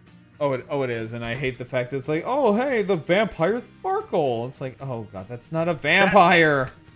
Yeah, that's a porcelain doll. Yeah, it's a fucking porcelain doll. It's not a vampire. Vampires aren't supposed to sparkle in the goddamn sun. Well, depends on what type of mythology you go based off of the original mythology of vampires. They originate from the idea that they are made from the blood of the devil. Yeah, but I have a feeling the original lore of the vampire doesn't make them sparkle like a goddamn porcelain Oh doll. no. Apparently they are supposed to burn from the gaze of God. That's why they can't back then they referred to it as the sun as the gaze of God. Gaze of God. Not like gay. I know. like I gaze. also have a. I'm also a fucking child. Leave me be. I know you are. I mean, look at me. I'm building a fucking toy cat on screen for chat. Okay, for clarity, just because it's a toy cat doesn't mean it's childish. Yeah, that's true. Like Everyone needs hobbies. they do. Look Are you going around playing around like this, like going like with the toy? No. Okay, then it's not a toy. It's more of a collection piece. It is. Let's see here. If this doesn't work, then we'll crank out the cement, which I do have some plastic cement. To be fair, I can't really judge you about liking this stuff either because I have a 2 hammock collection dinosaurs. I have a collection of stuff. Oh, really? Which ones? I have a few. I have the Therizino, Allo, Cerato, Carno, Rex, Giga. Okay, so you have the 2 I have too, which is the Rex and the Giga. I'm waiting for the Spino. The Allo's really good. Yeah, but I want to complete my Apex line That's true. first before I worry about the rest of them. But, although they'll probably be Yeah. out. All right, we're cranking out the cement. The cement. Yeah. So okay, the thing I don't like about this kit. So I have some reservations. So the thing I do not like about this kit are the ankles. I do not like these ankles. Yeah, they seem kind of flimsy. Well, so how the ankles are. So you have the peg right in. So you have the peg right in here. Yep. So if I take off this foot. Well, don't break another one. No, I would recommend not to do it. So how this is made, right? So how this is made, there should be a joint right there. So that way it's easier to kind of maneuver around. But no, it's in the actual foot itself. Oh. So it's very awkward to kind of move it. Yeah. And it's very seems like tight. Yeah, I can see that being an issue. Yeah, it's very, very, very tight. Yeah. So if you are going to buy this kit, by all means, get this kit. It's not bad. It's a good kit. It's just the ankles are. I don't like them. I just do not like how these ankles are set up. I feel like they could have cooked a little bit more on the ankles. But other than that, no, I think this is actually a pretty great kit. Oh yeah, it looks good. It looks like it's easily buildable too, and you spend a good amount of time. And it looks like a little bit more compact than the R of the HM stuff. Yeah, we managed to knock out this Zoid in 3 hours. Yeah, you did well. Yeah, Despite all of our little side tangents and everything, like, yeah, no, we managed to knock this shit out within like 3 hours. Side tangents. I mean, this was conversation at its peak, man. Well, yeah, that is son of a bitch. Yeah, no, like that is true. Like this is like how men interact with each other at its finest.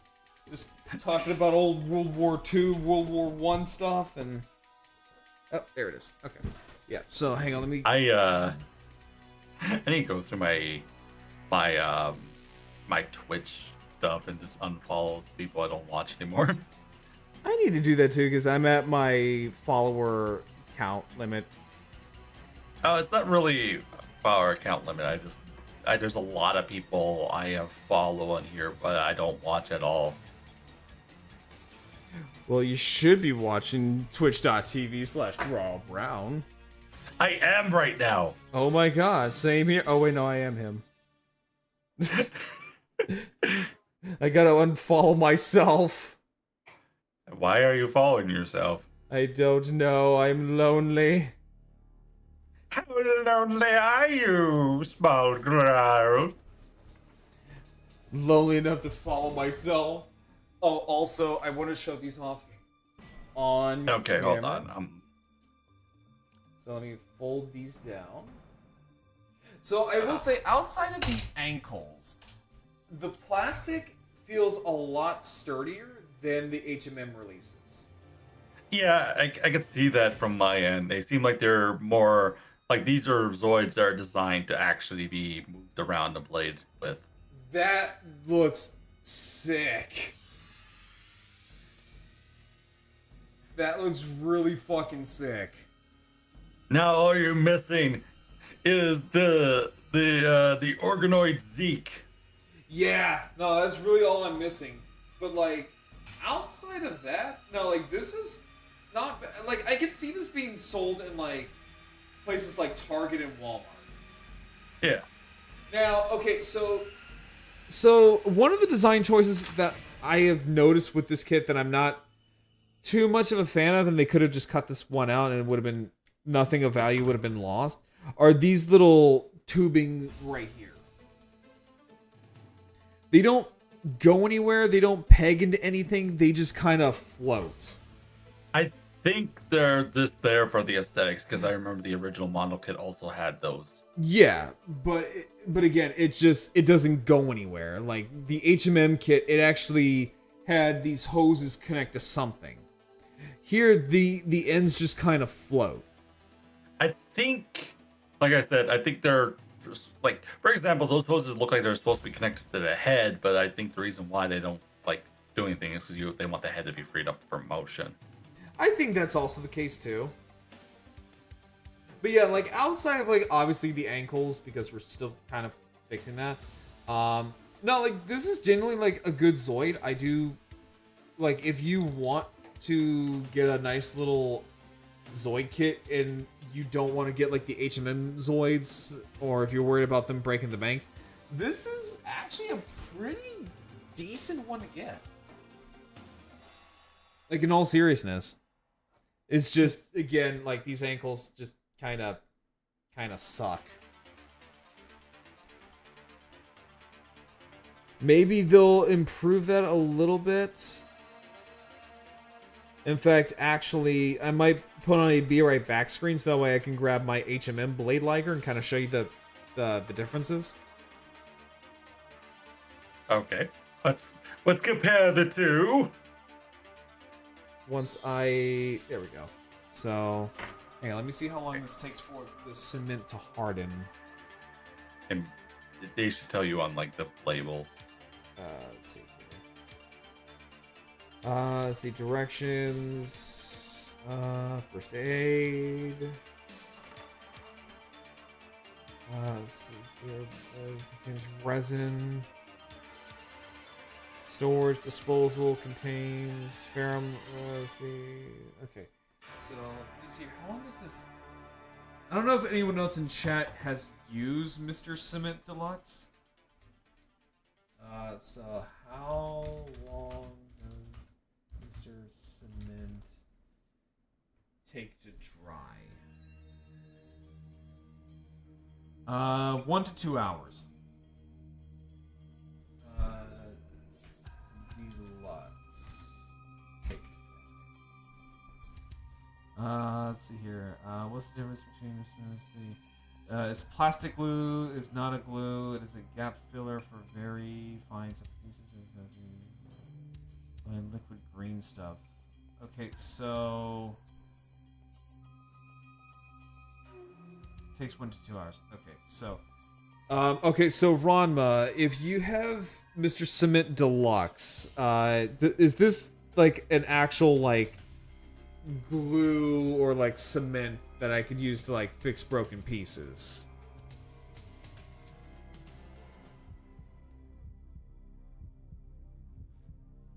Because if not, if all else fails, I could easily just pull out the old. It's a cement. Okay. It's a cement. That's the perfect answer. It is a cement. Okay. So, we're going to just leave that be. So yeah, I'm gonna. Hang on, let me fix this because like my freaking tism's kicking in, and I gotta fix this foot. Your tism's kicking it out. That's a nice little reference to something. Yeah, my tism's kicking in. All right, so I'm gonna go be right back real quick. I'm gonna go get something to drink, and I'll go grab my HMM blade liger and just kind of show you guys real quick. So, entertain chat a little bit if you want. All right. You have the floor. How do I entertain chat? Let's see here.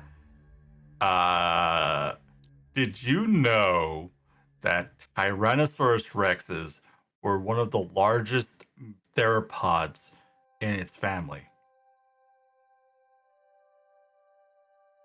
And also the most unique. One of the coolest things about Tyrannosaurus rex is that when it was discovered, it was one of the few only species of Tyrannosaurids that had its body build and mouth shape.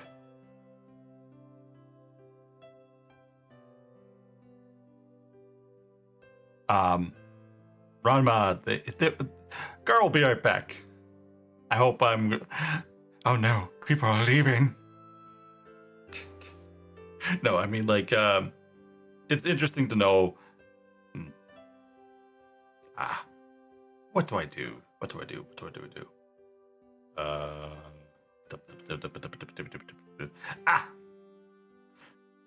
I know what to do. I'll just sit here and ramble about something stupid. Huh.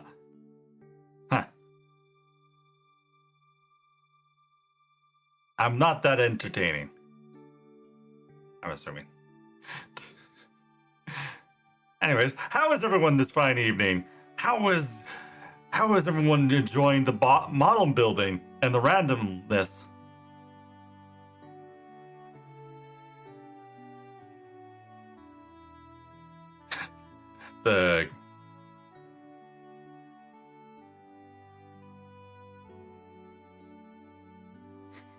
Well, the only reason why I know about like a lot of dinosaurs is because I wanted to be a paleontologist when I was little. So I got a lot of dinosaur facts, and I like to read a lot of dinosaur papers, like a lot of prehistoric like papers on dinosaurs themselves. A current theory right now is that T-Rex might actually been much smarter than we would like to believe. Don't get me wrong, they're not like great ape level of intelligence, but they were able to deduct when to hunt something efficiently. The best way I could describe it.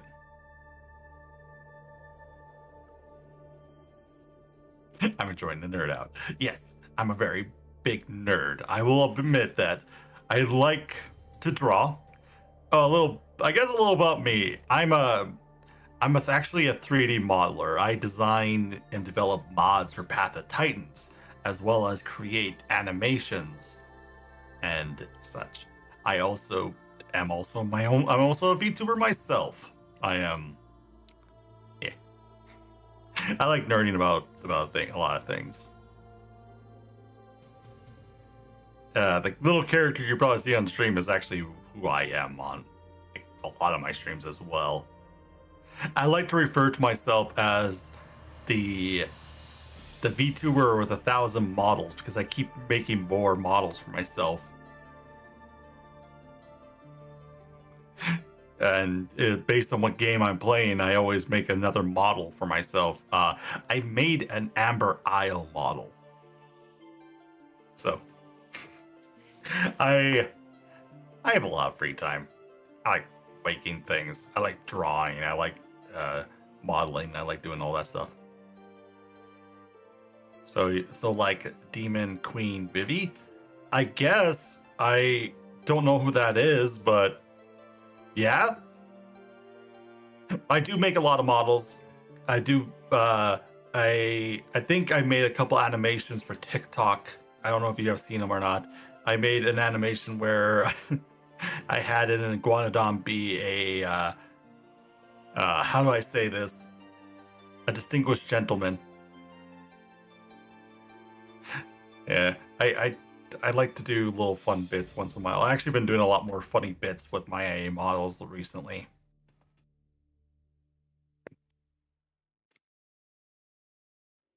Oh, no. So I don't have a different model every week.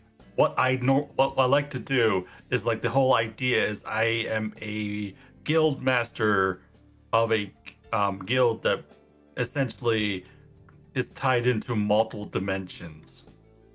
And one of my in each dimension I have a different form. That's the gist of who I am. And I don't make a new model for myself. I make a model that I will use again in the future, and then use the same models I already have. Basically, I like to switch between models every stream. Kind of like that.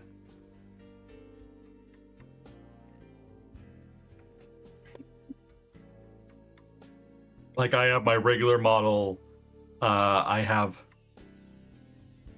multiple dimensional, multiple personality disorder. No, I don't have a personality disorder. I wish I did.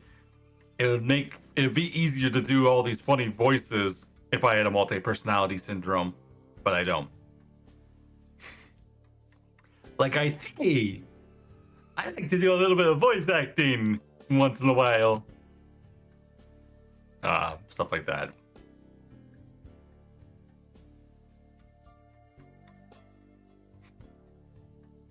I wouldn't say I'm like, to be fair, I guess it's a little like multi-personality, multi-dimensional multi-personality thing. I just have a lot of like when I do stream, I work on 3D modeling, and I like to make a lot of models. So every time I play a new game, I make a new model for it for my stream. So people be like, that I just went to that universe, and now I have like a persona in that world, essentially. Like recently, I just got done playing Amber Isles, and I now have an Amber Isle model.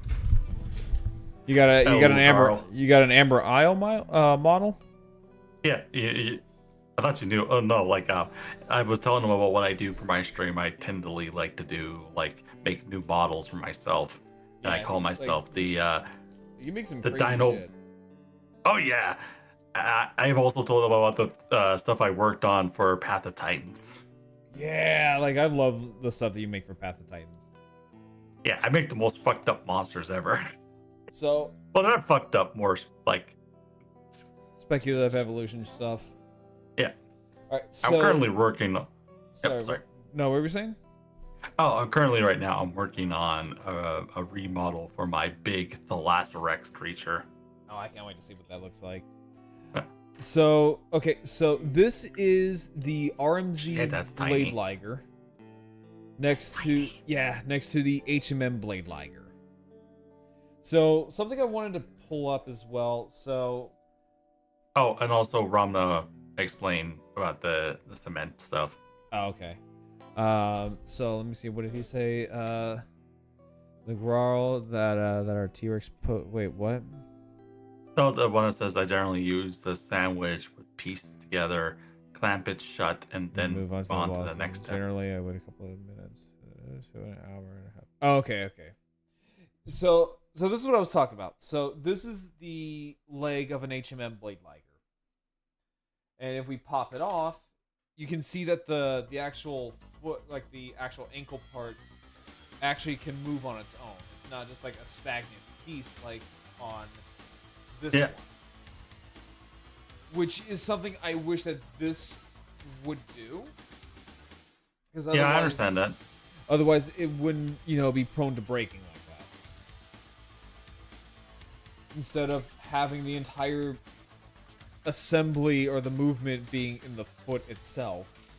Because here, it doesn't have that. It's just a polycap piece. Yeah. But no, like I think construction-wise, outside of like a few hiccups like that, I think this is a vast improvement over the HMM variant. Oh my god, I just realized what it doesn't have. It doesn't have the boosters. Yeah, so the HMM Blade Liger, this is the Marking Plus version. So the Marking Plus version is just your vanilla Blade Liger, but it comes with the entire shebang, basically. It comes with the attack boosters and everything. Maybe we'll get the attack boosters later on with like a future release of a Blade Liger, because I know in terms of Blade Ligers, they are going to release like the red version from New Century Zero. Oh, that's cool. That's a given. Every time there's a Blade Liger like this, the red one's not too far behind. But they like to keep their consistency, that's for sure. Yeah, this one is far more anime accurate. Yeah, because if I remember correctly, the booster. Wait, which one's more anime accurate? This one is. This one did show up in the anime, only for like I think like a couple of episodes, but this is a thing from like the original model kits. Yeah, like that's just the booster thing from like normal Blade Ligers, whereas the smaller one is just the actual anime version of it. Basically. Excuse me. You okay? Don't die on me, man. I can't give you CPR. I'm dying. No, water went down the wrong Don't die on me, Garo. You have so much to live for. You still have to build the Genosaur. I'm not gonna die yet. I still got the Genosaur. Yeah. But I think that's where I'm gonna end the stream. Because while I was getting my drink, my husky is being husky and he's being very needy. Huskiness. He being a husky, so I'm going to cut the stream here and hopefully post some pictures with a fixed foot. Hopefully, if all else fails, then what I will do is do the whole super glue and baking soda trick to where it is essentially concrete. That, or just get some epoxy from Target tomorrow and use that instead. Like, if all else fails, just use epoxy. Yep, all else fails, man. Like, I love epoxy. Because that's, like, once that stuff hardens, that shit don't come out. But, that being said, I think we're gonna read Cardin tonight. Yeah, we'll raid Cardin. We haven't raided the sea lizard in a hot while. Sea lizard. I mean, she is a mosasaur, so I mean. Oh, you're saying sea lizard? Yeah, she's a mosasaur. I thought you said seed lizard. No, sea lizard. She's a mosasaur. Oh. So let me go ahead and raid into Cardin. I almost actually just typed in raid instead of just Cardin. So, So yeah, everyone, I will be back tomorrow. Thank you so much, Doc, for hanging out with us. Sure, anytime, man. Tomorrow we're gonna be playing Monster Hunter Wild. Oh, how far have you gotten? I just started the game. I am but a babby. Oh my lord, you're so far behind. Like everyone's already like HR over 100 now, man. I know, and it's sad. But if you're open to it, I'll join you. yeah, no, like you're more than welcome to help me just like get through the main story. Oh, I was gonna be more like I'm just gonna be sitting in the background just watching you fight these monsters, but I mean, I am a veteran hunter, so understandable. Same. I have played since 2007. I think I played since 2010. Oh dang. Yeah, I'm pretty old. Anyways. All right, so anyway, we're gonna go ahead and raid Carton because I think she's been streaming for. Okay, so she's been streaming about 44 minutes, but no, I do need to attend to my husky because he is being a needy boy tonight. So, I will see you all tomorrow at 6 for some Monster Hunter, and let's all go say hi to Carton.